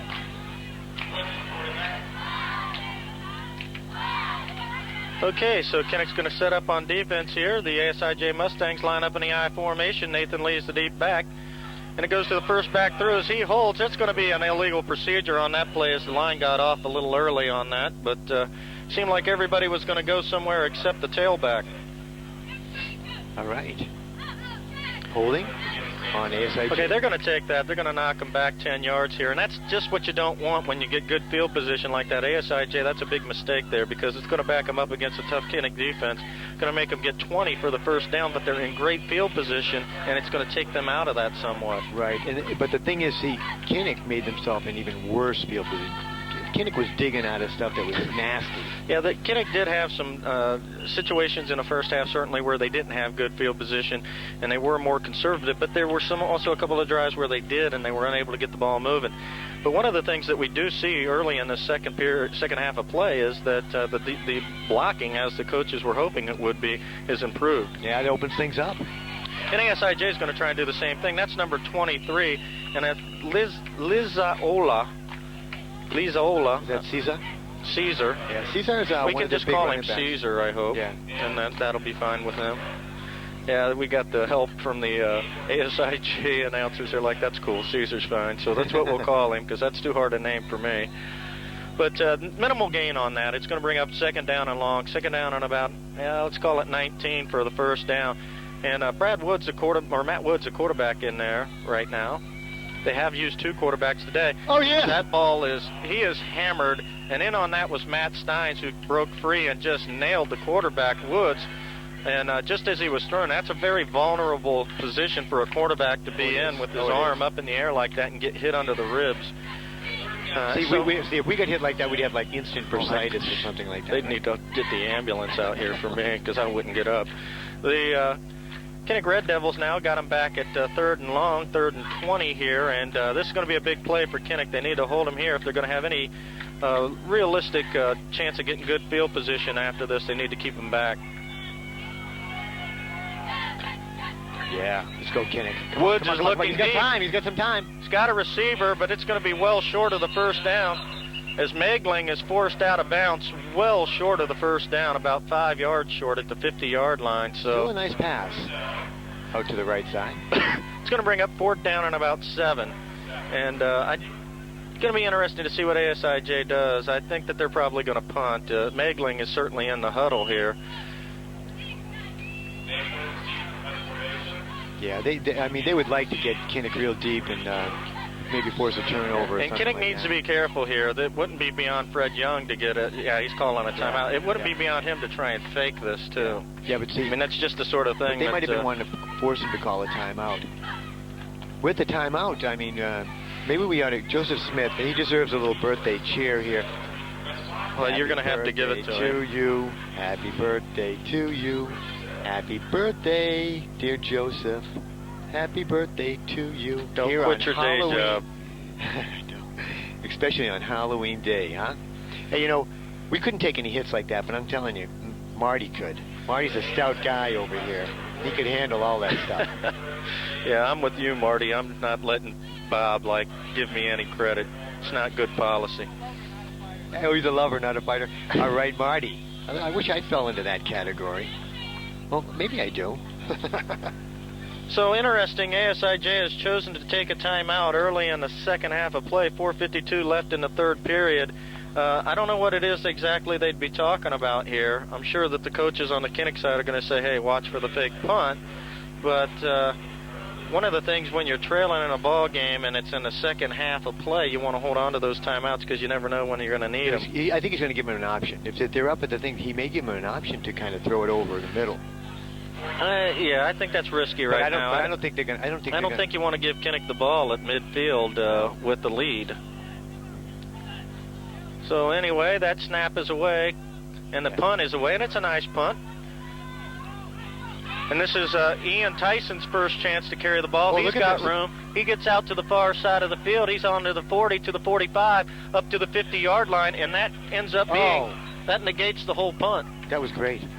So Ian Tyson on his first carry from the script.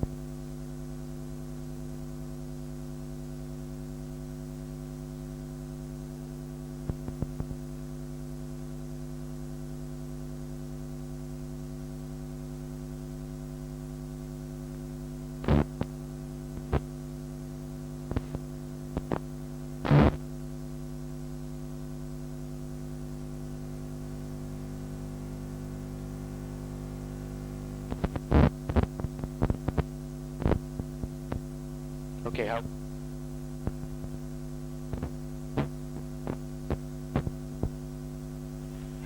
Testing 1, 2. You got me? All right. Okay, we had a little bit of an audio problem. We got a intermittent open on this audio line, so you're going to have to kind of bear with us as we tape it in place. All right, we're back with you here. Sorry, a little audio difficulty there. That's what happens when you sing Happy Birthday. You blow all the stuff up, Bob. Yeah, it was about 3 or 4 fuses, but, you know, hey. We're talking about Ian Tyson, a sophomore, so he's going to be with us a few more years. That's Unfortunately, that play does not stand up as there was an illegal block that was called, and it's going to put Kinnick at the 15-yard line. They've had a hard time with that this year. The ball's on the ground. That's not what you need. That's not what you need right now. The ball's on the ground. It's going to stay with Kinnick. It looked like Engström was able to cover that up. But what you don't need to do is be turning the ball over. Uh-oh. Goes to ASIJ. They recover, and that's the worst thing that could have happened to Kinnick is they're going to have to step up big now on defense. And just as soon as you think you've got something going. And what really cost them there is the penalty, because they would have been out at the 50-yard line without it, and then you can turn the ball over and you don't have to sweat it so much. So ASIJ reinvigorated here with a turnover, and in comes Caesar and Nathan Lee in the I formation. Matt Woods, the quarterback, to the near side of the field is Megling. Woods goes ahead, has some room down to the 5-yard line, and that's a play that Kinnick likes to use, the quarterback sneak right up the middle, and then on that tackle was Engström as he's able to stop him, but not after a gain of 5 yards. I'm going to bring up a 2nd and 5 for Woods, who's favoring an arm now. Yeah, it was a good hit. That was definitely a good hit by Matt Engström. Okay, Kinnick gets a timeout here. Mike Murphy's going to talk to him and let him know, hey, it's now or never. This is the Kanto plane right here. It's in your hands. You stop them, you probably got a good shot at it. You know what, I think you're echoing exactly what he's saying right there. As a matter of fact, Mike sometimes gets intense, and he doesn't. No way he wants to blow this right now. So 4:12 left in the third period. Just to set things up for you here, Kinnick is in the lead, 10-7 on a safety, a touchdown, and a 2-point conversion for their 10 points. ASIJ was 7. And with the ball deep in the Kinnick end after a second turnover deep in their end that the first one ended up costing them. Yep. And this one they're trying to stop ASIJ, who's in good shape here with 2nd and 5 from the 10-yard line. And Woods has been replaced by Unterstall. And Kinnick trying to set up and preserve this lead. And a nice run, and that's going to go close to the goal line. It's going to be a first down. It's going to bring up 1st and goal from the 3-yard line. And in on that carry was Caesar. Lisa Ola, and Kinnick in some difficult position here as they're facing a 1st and goal by ASIJ from the 3-yard line. In the third period of play, we got 4 minutes left. Clock's running, just under 4 minutes. Unterstall, the quarterback, and he gets nothing. is he's going to be taken for a loss on the play of about a yard. Just coming through was Ayers and Ariel Zamora, and they both blitzed on that play and got right to Unterstall, who had nowhere to go, and that's going to be a loss of 2 yards on the play. So it's going to bring up 2nd and goal from about the 4.5-yard line, or let's call it that anyway. And Unterstall gets the play from Fred Young. Kinnick held that time. Now this would be a big, big boost for Kinnick if their defense can hold him here. If they can hold him right now, this is critical, absolutely I critical. formation, got Lee and... Wouldn't be surprised to see him. He's got him. No, he was down. His knees were down. His knee was down. They tried to lunge ahead. It's going to be close, though. They're going to put it at the 1-yard line, and they're not going to need much here, as Kinnick is going to have to come up with something huge here, as Cesar Liziola was able to get out to the right-hand side and found some room. I think his knees were down further back than that. Yeah, it looked like he was extending his hand. It looked like it, but you know, that's a tough thing for the officials to determine, is where's the ball in his body when his knee goes down, that sort of thing. Kinnick comes through. Oh. That's in. Oh. He's in. He only needs to break the plane of the goal. He didn't get physically into the end zone, but he just has to break that magical plane, which he did, Nathan Lee, on his 2nd touchdown of the day. And that's going to bring the lead to 13-7 right now. 13-10. 13-10, excuse me. And this is going to be a big extra point attempt here, because Kinnick needs to preserve this in case they can get down and at least get in within field goal range.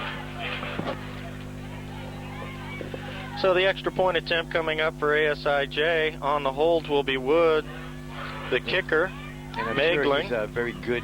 Yeah, very accurate kicker. This is normally not a problem for ASIJ.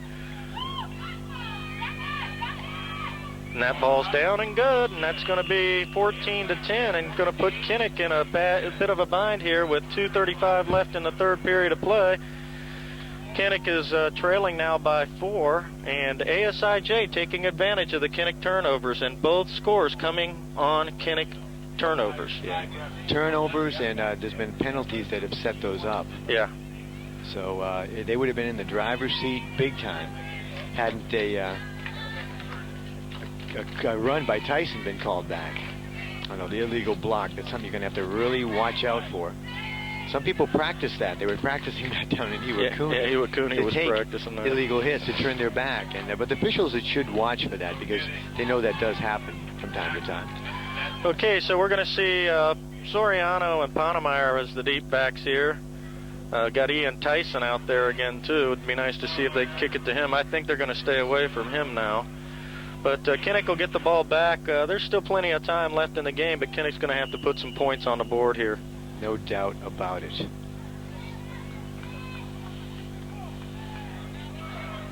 As we get ready for the kick. Megling sends the ball to the far side of the field. That's going to go to Ponemeyer. It's out of bounds. That'll be a penalty. I'd take it back. I think that they're going to make him kick again. I think that you want to see what you can get from him. Well, while we change this, I'm going to take just a short pause to taste this birthday cake, just to see, if they had a good thing in it. You give us your culinary opinion on that. I'll stay with the broadcast here. Okay, so they're going to back him up. They're going to accept the penalty. Kinnick isn't going to back him up. The ball goes out of bounds. It's a 5-yard penalty. It's going to force him to kick from the 35. And this is going to give him a chance to try and get better field position. Obviously, the ball went out of bounds. Kinnick wouldn't want that, to take the ball there. That would have been the other option had it gone out, at the 50 maybe. Okay, so they're actually going to kick off from the 30 now. And they're calling that illegal procedure as the ball went out of bounds. Okay, so 2:28. I don't know why time went off the clock, actually. Shouldn't have. Maybe the extra point. Okay, so Megling's going to set up again to take the kick. You saw the ball go out of bounds, right? Yeah. Okay. Good kickoff. Okay, and that goes to one of the upbacks. That's Richard Ball, who's got some room, and he's got wheels too. He's to the outside. He's got room. And tackled down at about the 43-yard line as Richard Ball comes up with great field position for the Kinnick Red Devils.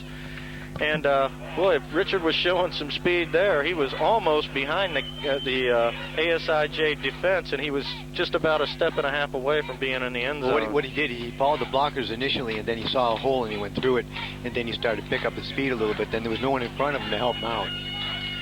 So Kinnick now in great field position, 1st and 10 from the ASIJ 42, and I formation for Kinnick, Ponemeyer, and Engstrand. Ponemeyer follows the block of the fullback Engstrand, and minimal gain there, maybe a gain of a yard on the play, as ASIJ was ready for that.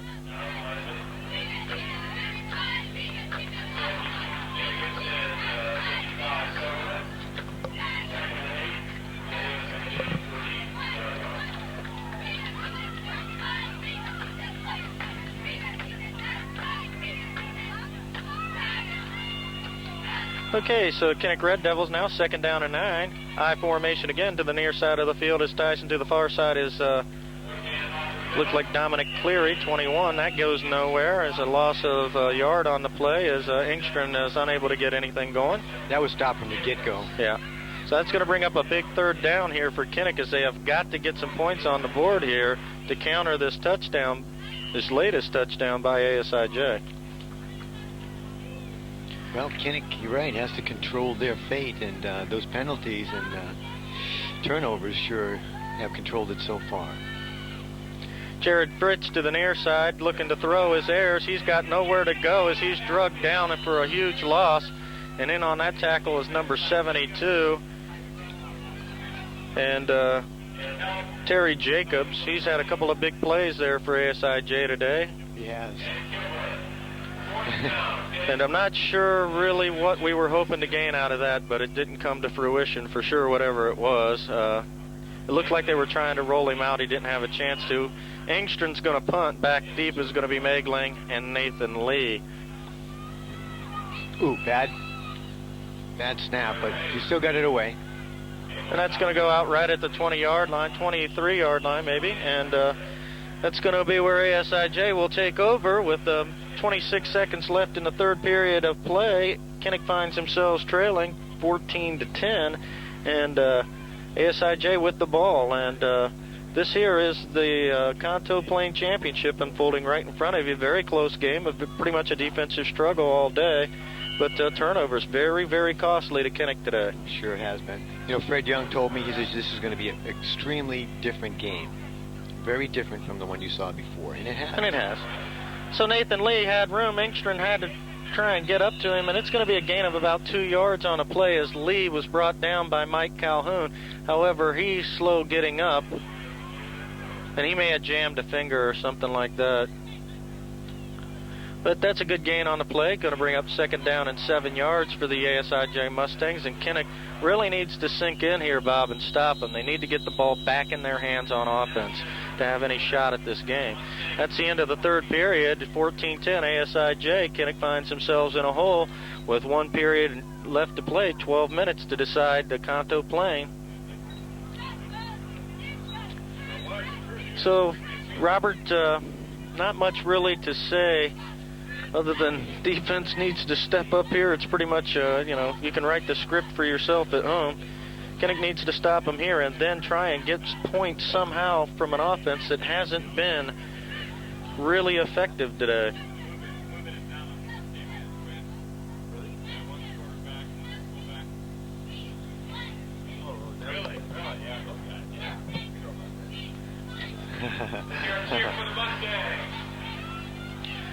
So, Kinnick facing a 2nd and 7 here.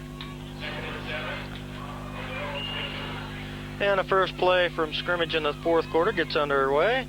Woods looks to pass, has a receiver. And that's he had it. Slipped out of his arms. Through the hands of Megling, as Woods was pretty much right on target, went right through the arms of Megling. And again, Kinnick dodges a bullet. This is going to bring up 3rd and 7.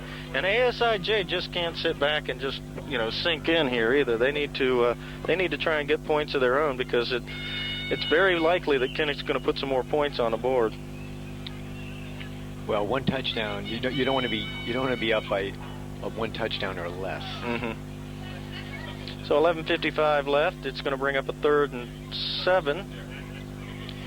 And in a spread formation goes ASIJ. Flanker Nathan Lee goes in motion. Woods looks to throw, has plenty of room, can run for it. A nice open field tackle, and for the first down, the quarterback Woods had plenty of room as the Kinnick defense kind of sunk in there and left the left side of the field wide open for him to pick up the first down. And really the worst thing that could have happened to Kinnick. I think the worst has already happened to Kinnick. Okay, Brad Woods is down, the quarterback. They got him on the sideline, so that's going to bring Understall in. And Fred Young's talking to him, it looks like. Well, you know, I mean, the guys are hitting hard. Kinnick's hitting hard and, you know, putting a beating on Woods. So, you know, fortunately, they have a good quarterback. Now he's up, yeah, he's up and walking around. Understall's going to come in and take his place. He got his bell rung a little bit is what it looks like there. But first down for ASIJ, it looked like Kinnick had him basically sacked for a loss there. Ariel Zamora had the chance and didn't make the open field tackle. And Woods able to come out, and Matt Woods puts a first down on the board for him. Pressure right there. Well, now we're looking upfield a little bit more. That's a gain of about 5 yards, as it looked like 72 was the ball carrier. And I don't know exactly why. He's a lineman.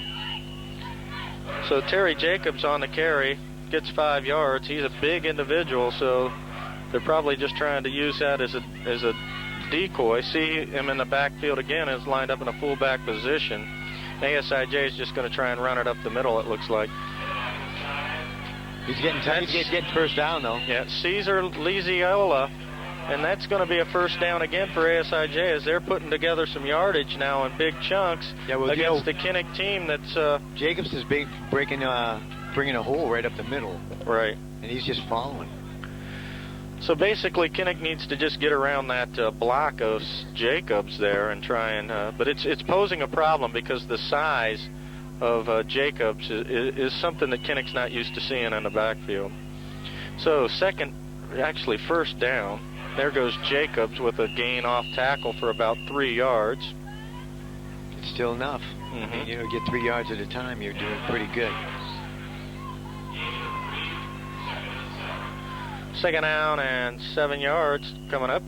And they're just running time now. Yeah, that's exactly what they're trying to do. Chew up big chunks of the clock, keep it out of Kinnick's hands, and try and preserve that 4-point lead. But Kinnick defense has got to get something done. They need a sack or they need a turnover.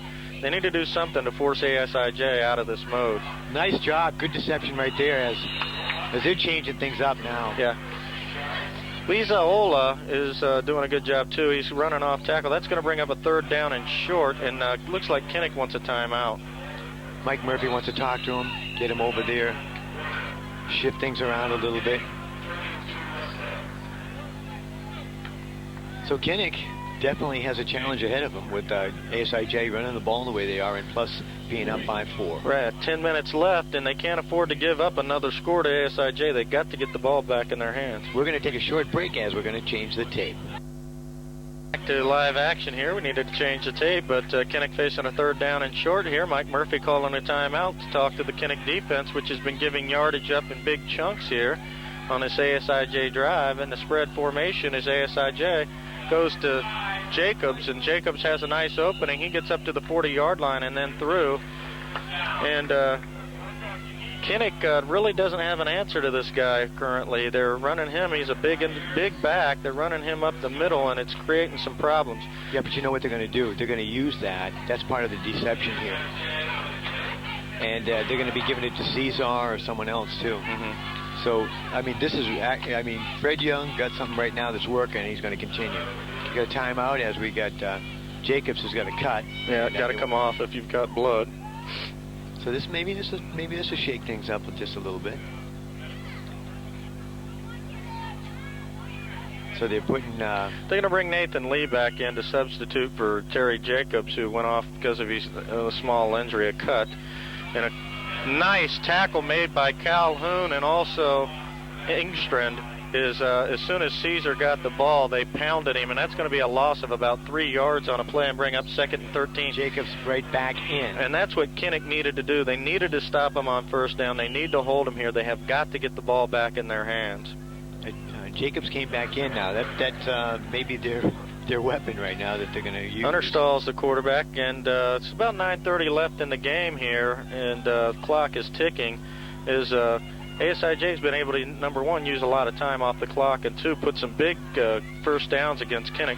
Understall to throw. He's got nowhere to go. Partially. Oh. It was tipped, and it looked like Soriano might have had a chance to get it on the deflection, but Soriano took a gamble. Yeah. Understall was trying to get that out to Megling, and Kinnick trying to do something to get themselves back in this game. It's going to bring 3rd down and 14, and that's what they need. I mean, they're going to have to take a risk to get the ball back, but here, if they can stop them here and hopefully do something on the return to get themselves in good field position, they'll be all right. So 3rd down and long, so this is our opportunity right now. Right here. Big 3rd down for the Kinnick High School Red Devils. In motion goes Megling. Understall looking to throw. There's a flag down on the play, however, and that's going to come back. Doesn't matter how good a completion it is. It's too bad. Yep. We will be accepting that penalty. Now that's unfortunate for the ASIJ Mustangs. It is, but Kinnick's had the same set of circumstances, so... Actually, they've had some worse ones. And that's an illegal shift is what they're calling there. So they're going to march that one back 5 yards, and it's going to bring up 3rd down and actually about 18 yards.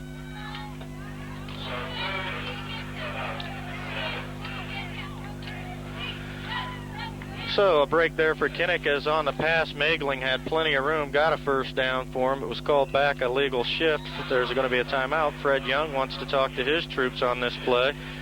There's 9:11 left in the game, and Kinnick needs every yard they can get right now. Every yard they can get, you're right. And there's only 9:11 left.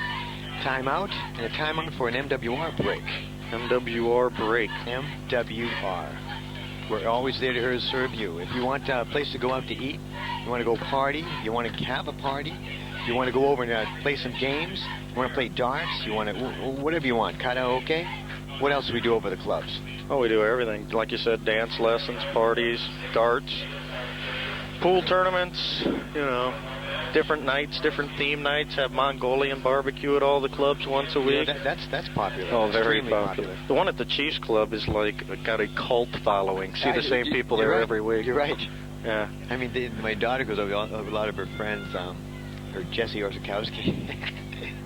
Not to mention any names or anything, but a lot of the girls they like going out to the CPO Club for Mongolian. As do a lot of people like going over to Seaside. Yep, another popular venue. Okay, so we're going to get back to live action here. Big 3rd down for Kinnick, 3rd and 18. ASIJ, Understall, the quarterback, single back set, goes in motion. Number 20, Caesar Laziola, back deep is Understall. Got Turn.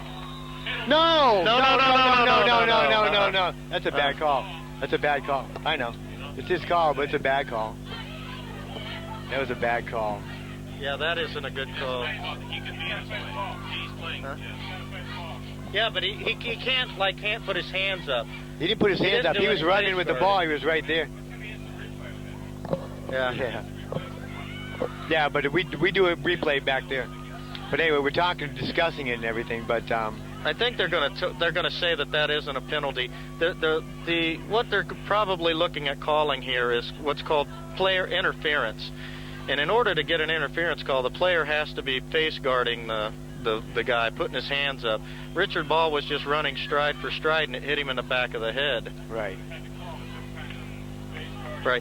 They're picking the flag up, and that is the right call. That's the best thing to do. Yeah. That was not interference. And Fred Young's arguing, which he should do because he's the coach. But there's no way that was a penalty. No. And that was the right thing to call. Yeah. They realize it. Yeah. Yeah, they probably heard. They heard us up here. And we would have been ragging on him. But it's important for Fred Young to argue this now because he may get something to go a little bit in his direction next time. But Fred knows. Yeah. Fred will watch the tape and he'll know. Back deep is Soriano, and the up back is going to be Ian Tyson, an exciting sophomore we saw earlier. So hopefully they'll be short on this punt, and Tyson will get a chance to run. Nice punt. That's going to go away from both Soriano and Tyson. And Soriano's just going to let that one go. It looked like he would anyway. He juked. And he got some running room, and he's out to the far side. And he actually improved Kinnick's position. They got out to about the 20-yard line. And that's good, because it would have really been, that ball would have gone back probably to the goal line. It's a good thing that he did that, because actually his timing, I was wondering whether he was going to do that or not. And he's got good quickness, but he had to beat two guys, and then the rest of the posse kind of showed up. So Kinnick, not in great field position, but a lot better off than they would have been. Yeah, 8:51 left in the game, and if Kinnick can't get it done here, they're going to be hating it, because right now is the time they need to get the points on the board. They have to. This drive is no way, nothing doing. Nope. And that play hasn't worked all game, really. The sweep there, just isn't going. Ponemeyer actually took a loss of about 3 yards on the play. So that's going to move the ball back across the 20-yard line to about the 19-yard line at Kinnick, and going to bring up a second down on about 13. And the clock is... Yeah, the clock is not on the side of Kinnick right now. It is winding down. It's less than 8.5 minutes left to go in the game, and Kinnick may not get another chance to get their hands on the ball here. That's why this drive is so important. That's exactly right. And, well, maybe this could be a good timeout. Well, okay, this may be their last time out, which could be a problem. But? Yeah, not a good timeout, not one you want to use right now. Unless it gets them started. I mean, if they can drive down, and they waste their own time, then the thing is, then it puts the pressure all on ASIJ. So, but they got a long road to go to get down there in the end zone. But we're hoping that they do it. Again, this is CPACE 7, your hometown station in Yokosuka, Japan. A division of your very own MWR. MWR is here to serve you. And MWR is first for fun. We talked about a lot of things that are going on in MWR that's coming up. And holidays are coming up, and all the things that we do over the clubs. We didn't talk about the movie theaters, but because you've already heard about that stuff. But it never hurts to push things, because we want to serve you in any way, shape, or form that we can. Okay, second down and 12 yards for the Kinnick High School Red Devils, facing a long second down situation after the loss on the run by Ponemeyer. Soriano's in a single back set, 4 wide out formation. In a spread formation, and Ayers looks to throw. And that ball's picked off by Megling as it was intended for Richard Ball, and he may go the whole way, and does. Touchdown. And this game is now out of reach for Kinnick. And there's no flags on the play as Ayers just threw an unwise pass right to Megling. Never saw him, it didn't look like. It was intended for Richard Ball. And that's one of the breaks that has gone ASIJ's way. And realistically,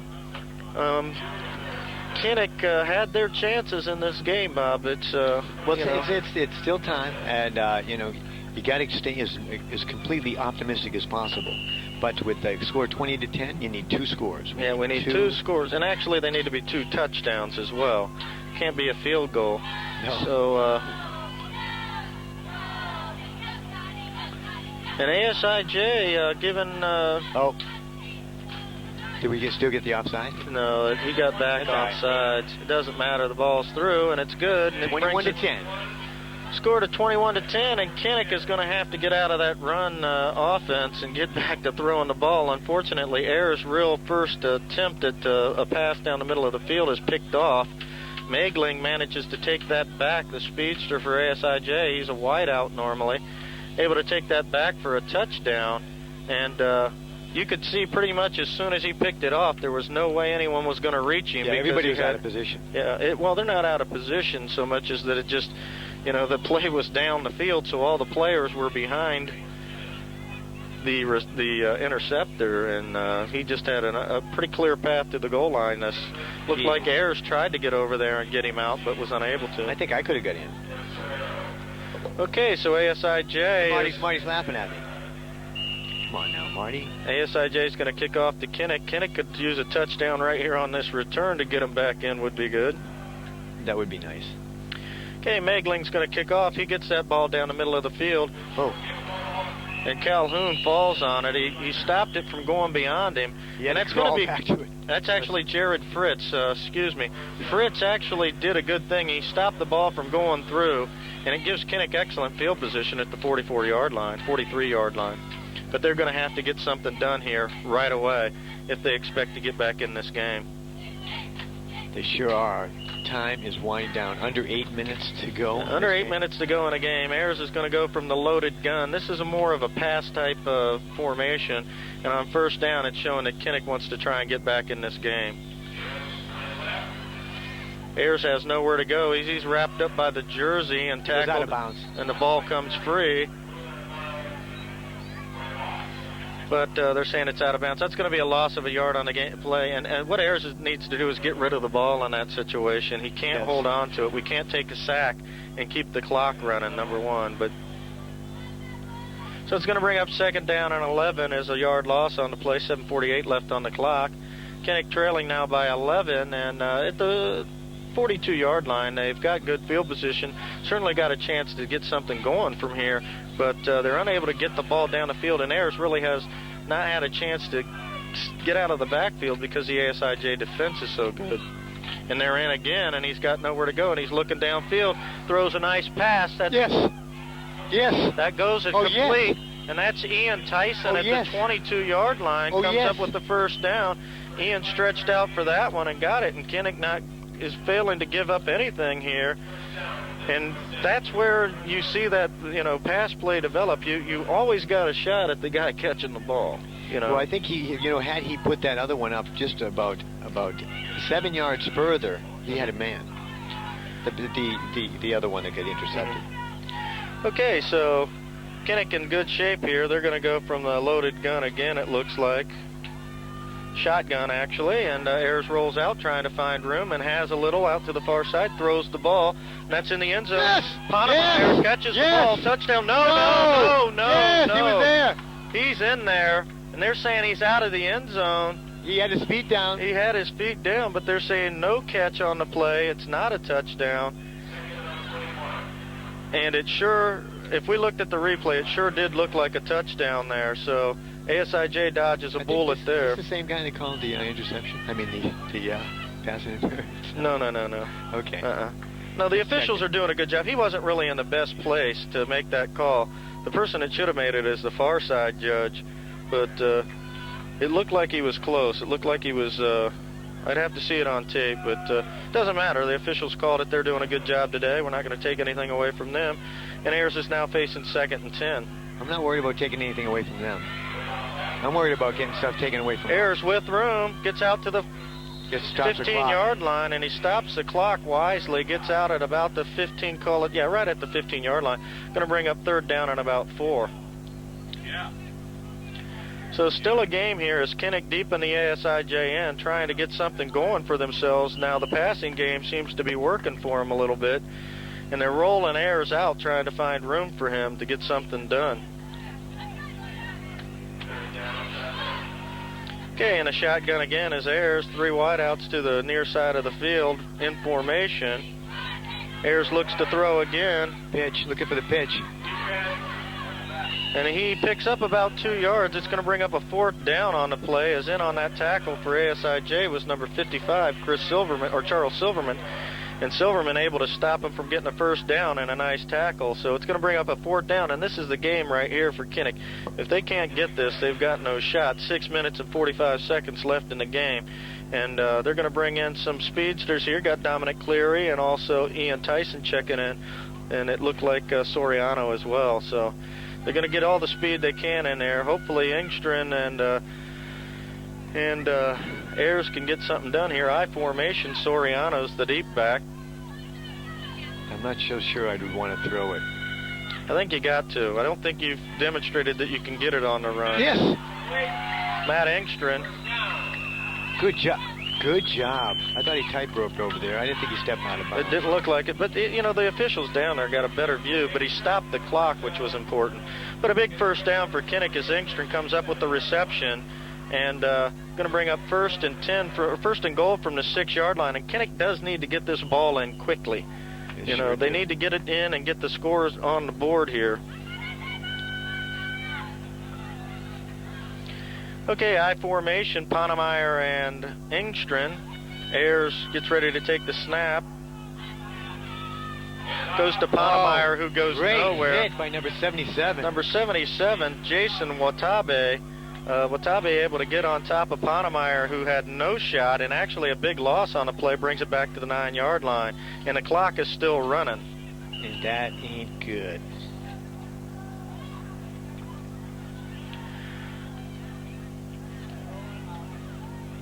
I think rolling them out and shooting it in the end zone, man, is the best. Yeah, it looks like that's what they're going to try and do here from the I formation.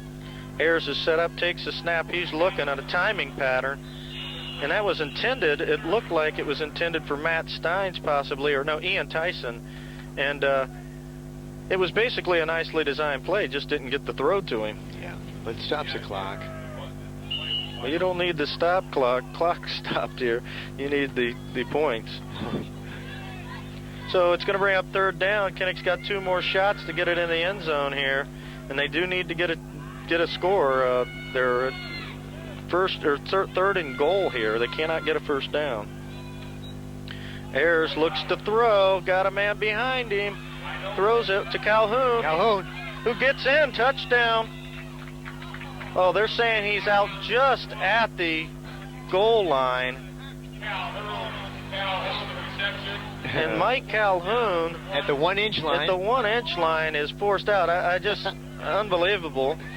You know, it does stop the clock, fortunately, but they've got to get it in now from the 1-yard line, and it'll be interesting to see who they give this to. I would just give it to Engstrom and have him power that thing in.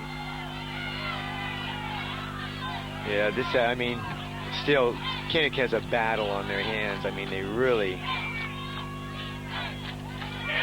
Soriano in for the score, and Gerald Soriano picks up the touchdown for Kinnick. And they're going to go for the 2-point conversion here so that it gives them a shot if they have to at the end to get a field goal. So they're going to line up for 2 here.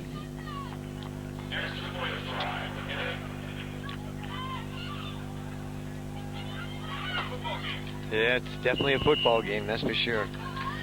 So Kinnick able to come back and answer the ASIJ score off the turnover.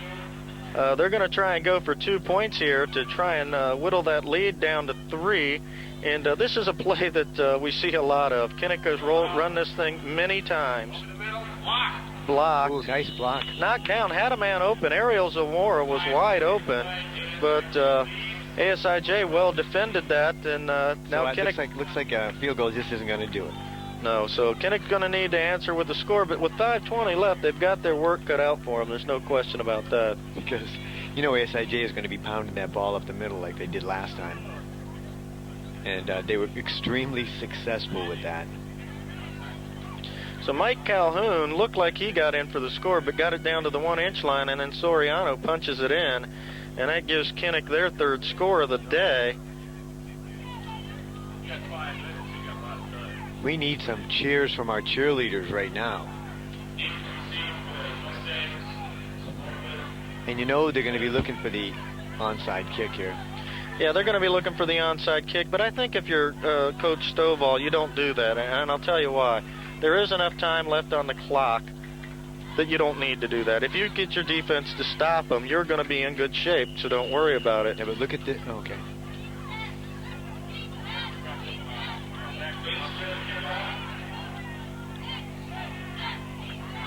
Engstrom puts the ball in the air, and that's a nice kick. Goes to the forward back, and that's Megling who's got room, and it looks like in on that tackle is 81 Richard Ball as well as number 60 Brad Warner.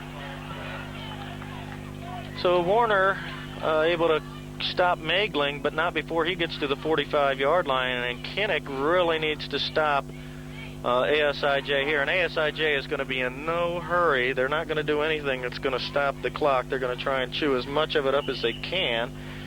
And be an interesting series of downs here as in the I formation goes ASIJ, Understall, the quarterback, to the first back, and that one's sniffed out by Kinnick, a gain of about 3 yards. Still did a good job. He got ahead. He's a big back. This Terry Jacobs is who they're handing the ball to. That's number 72. He's really a defensive lineman. He gained about 3 yards on the play, but he was stood up right. They knew the ball was going to him. But you can see what Fred Young's intention is. Fred wants to use up the clock. Yeah, and that's smart on his part. In the I formation again, nothing unusual here for ASIJ, straight ahead football. That ball's on the ground. Yes. And that's going to be a tackle for a loss of about but he's 7 lucky yards. Yeah, Understall, very lucky to get back on top of that ball. You know, the worst thing that can happen to them would be to give Kinnick the ball right there. Now, the clock has 4:15 left. Kinnick has used most of their timeouts. We believe they have 1 timeout left. And so they're unable to stop the clock, and they need to stop here so they can get possession of the ball again. They've got to stop. Nathan Lee goes in motion. To the near side is Megling, and the spread formation goes ASIJ, and this is a run. And Caesar, and he's pushed out of bounds a little earlier up. They're going to be well short of the first down. That's going to bring up 4th and about 7, and it's going to force ASIJ to kick. And getting out of bounds, stopping the clock was Liziola, and with 3:48, Kinnick's going to get the ball back. Soriano's deep. Now, what'll be interesting here is to see if they set up the return or if they try and block this punt. Now, Kinnick did have one effort where they forced the punter to run out of bounds. He wasn't able to get the punt off earlier in the game, so they may decide to bring the whole kit and caboodle here. And that's a high snap. Megling able to get that off, and that's going to go away from the receiver. And that's Ian Tyson picks that up, and he's got some speed, but he's going to get nowhere with it. And with 3:36 left on the clock, 3:35 left on the clock, Kinnick's going to take over. And this is the drive, basically, for the Kanto Plain Championship right here. This is do or die. They need to get a little bit over their 2-minute offense here. Yeah, they definitely don't want to be half-stepping here, wishing that they'd have done something else. That's right. You know, they're going to be trying as much as they can to get some points on the board here. And if they do, they get a touchdown. It basically comes down to this. If this drive is successful for a touchdown, they win the Kanto Plain. If they do not, then we're in a dead heat with ASIJ, and both of us have tough games next week. We play Zama at home, which we would prefer to do, and then ASIJ goes on the road. I believe they have Yokota, or they're here. Okay, I'm being told they're here. Okay, Ayers looks to throw, has time, has a wide open Engstrand, and he catches the ball, but unfortunately had to dive, so he's down, and that doesn't stop the clock. Clock's continuing to run, and Kinnick doesn't seem to be in a very big hurry to get going here. Well, they should be. So we're going to see Tyson come in with the play here, 3:10, and the clock is winding down. And they're going to have trouble getting this off before the clock expires. They better hustle up. So, okay, ready to take the snap is Ayers. Ayers gets him set, takes the snap, finally gets the play off, has pressure, runs and avoids that. Go out of bounds. And he gets out of bounds, but not before he steps out early, actually. They're signaling no gain. They're saying his foot went out at the line of scrimmage, so he went out of bounds. He did stop the clock, but unfortunately for no gain, and that's going to bring up a 3rd down and long for Kinnick. That play just never got off the ground. Well, he was worried about the clock, too, I think. That's one thing he was worried about. Okay, so Barney Rio bringing in the play with Ponemeyer. 3rd down here for Kinnick is they've got to get to their own, not their own 30-yard line, roughly, it looks like. It's hard to tell from here. About the 28.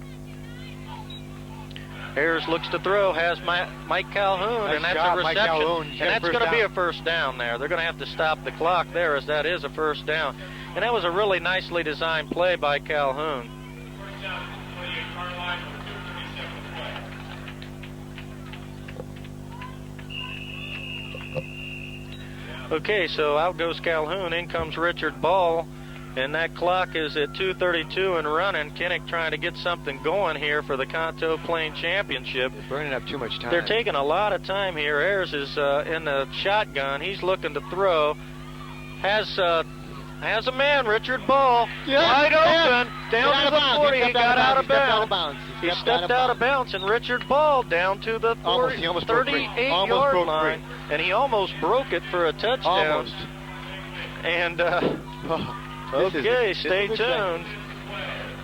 Okay, so 2:14 left. They're at the 38-yard line. We can kind of set this up for you. They're in good, excellent field position now.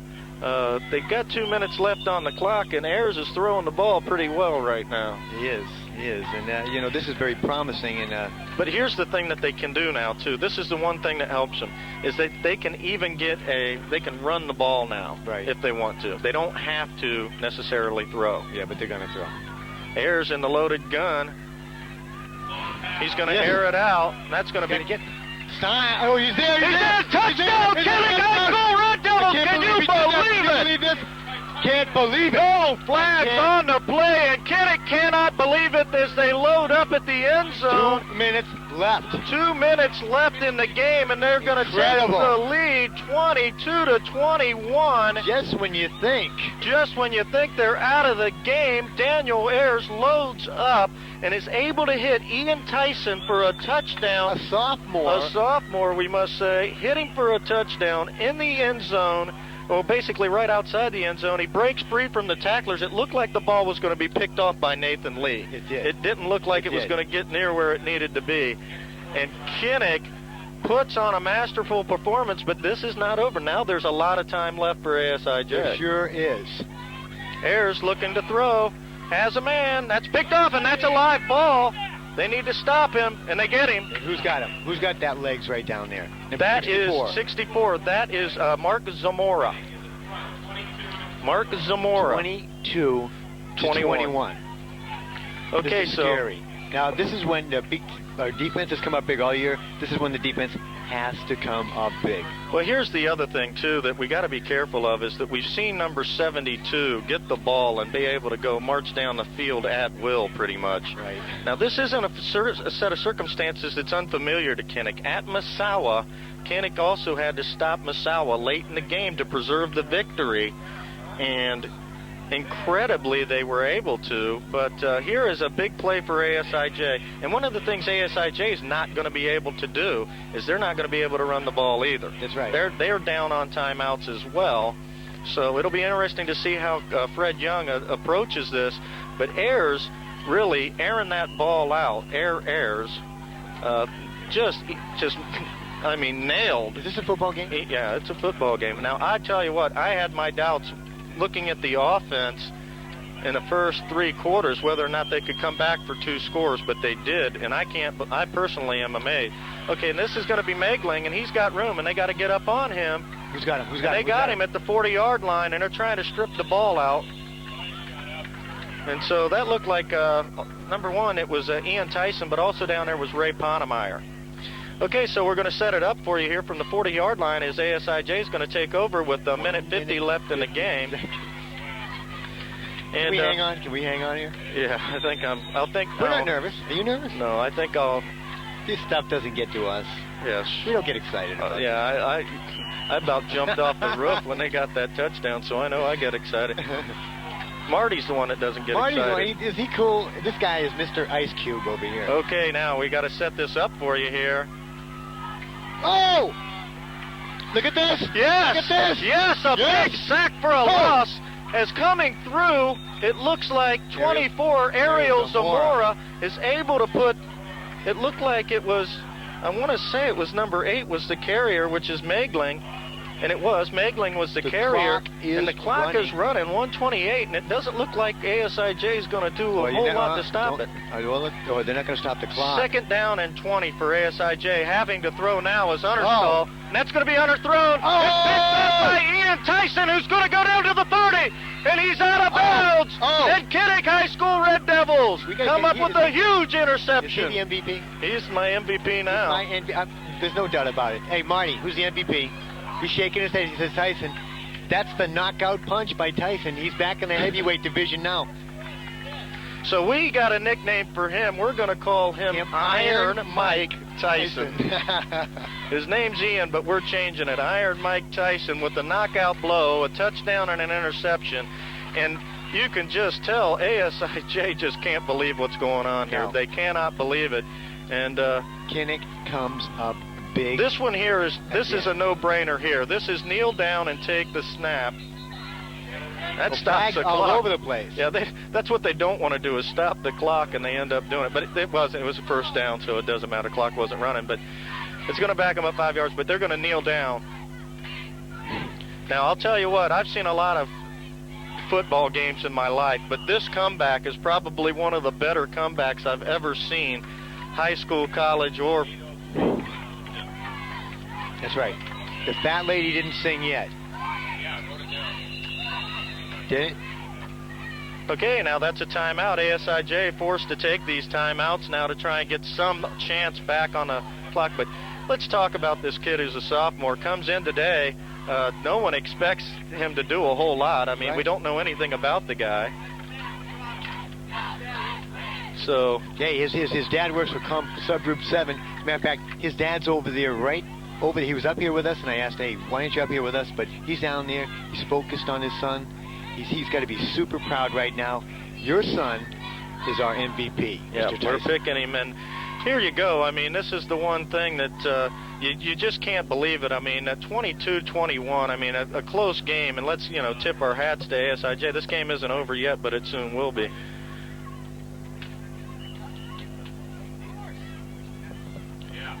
Marty says he's a submarine sailor. Oh, okay, well. That's cool because... Marty, one of my friends, actually, you probably know him, is Captain Corpus. Do you know him? Yeah. His wife and my wife used to work together in Omaha, Nebraska, of all places. Well, look at this. Ooh, now that was scary. Yeah. But who was it? Crusher was right there. The Crusher was right on top of it. There was no need to worry. The Crusher was right there on the JOB. Now, normally, third down. Normally, Matt Ingstrom gets, MVP type stuff, you know what I mean? Well, he's the MVP of the team for the year, in my opinion. We got one game to play, but for the day, certainly. Tyson is a knockout punch. Yeah, Tyson with the knockout punch there, and still not over. Ayers is going to take as much time as he possibly can here. And he kneels down one more time, and that's going to force ASIJ to take, I think that's their last time out. And Kinnick is going to be able to get one more playoff. It'll be interesting to see what Kinnick does here, because this game isn't over. I mean, one play either way is going to, but they got to do something. They should run the ball. They should run the ball somewhere. I think they should run to the side. Run to the side. Just run to the side. Wear off everything that you possibly can. They're not in great field position. What ASIJ wants to be very careful of is, even though Kinnick's got to go all the way down to the 20-yard line, they don't want to get number one, they don't want to get a penalty. And in addition to that, they don't want to give Kinnick the first down. I mean, just because Kinnick's going to run the ball and try and use some clock doesn't mean that they aren't going to get a first down. So, I love the Kinnick Red Devils. You do, huh? Yeah. I mean, they just hung. Did they hang in there or what? They hung in there, and they did their utmost, and they pulled 35 seconds left on the clock. It's fourth down. Back deep is actually Ponemeyer. They're just going to run this thing one more time, it looks like. And Ayers punches it forward and takes a few seconds off the clock, and that's going to stop the clock with 31 seconds to play and give the ball to ASIJ. 31 clicks of the clock left. So, Iron Mike, the man of the hour, the man of the day. Okay, well, it's certainly not over by any stretch here. ASIJ is going to get a couple more shots at it. The quarterback, you know what? Watch 21. They got a great play. The 21 just runs right down this line over here. Someone's better be on number 21. Because I'll tell you what, that guy has But you good can hands. see Ian Tyson is playing a deep, deep safety right now. Look at this. There he is. There he is. There he is. Look at this. Richard Look at Ball this. with the interception. Richard's This game ball. is over, It's and that's over. going to be Kinnick's ball. And this Lena's is back. the Kanto Plain Championship. Number 4 in a row comes to the Kinnick High School Red Devils, as with little time left on the clock, they're going to have to make one more snap, basically. Understall underthrew the ball a little bit. Just a little. And Kinnick able to come up with the interception. Richard Ball, a number we've called a couple of times today, who came up with a key reception to get him down to the 30-yard line before Tyson got his catch. And this game is going to go to Kinnick in a closely fought battle against ASIJ, and there's just no question that the two best teams in the Kanto Plain are here today. No doubt about it.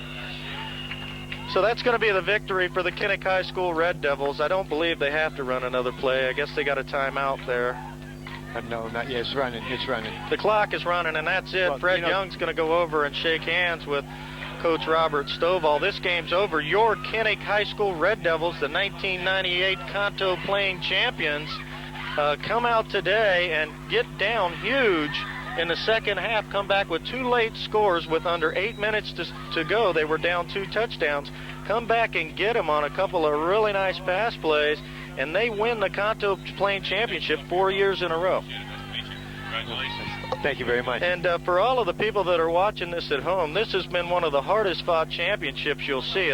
Their record makes it look easier than it was. A very tough victory here.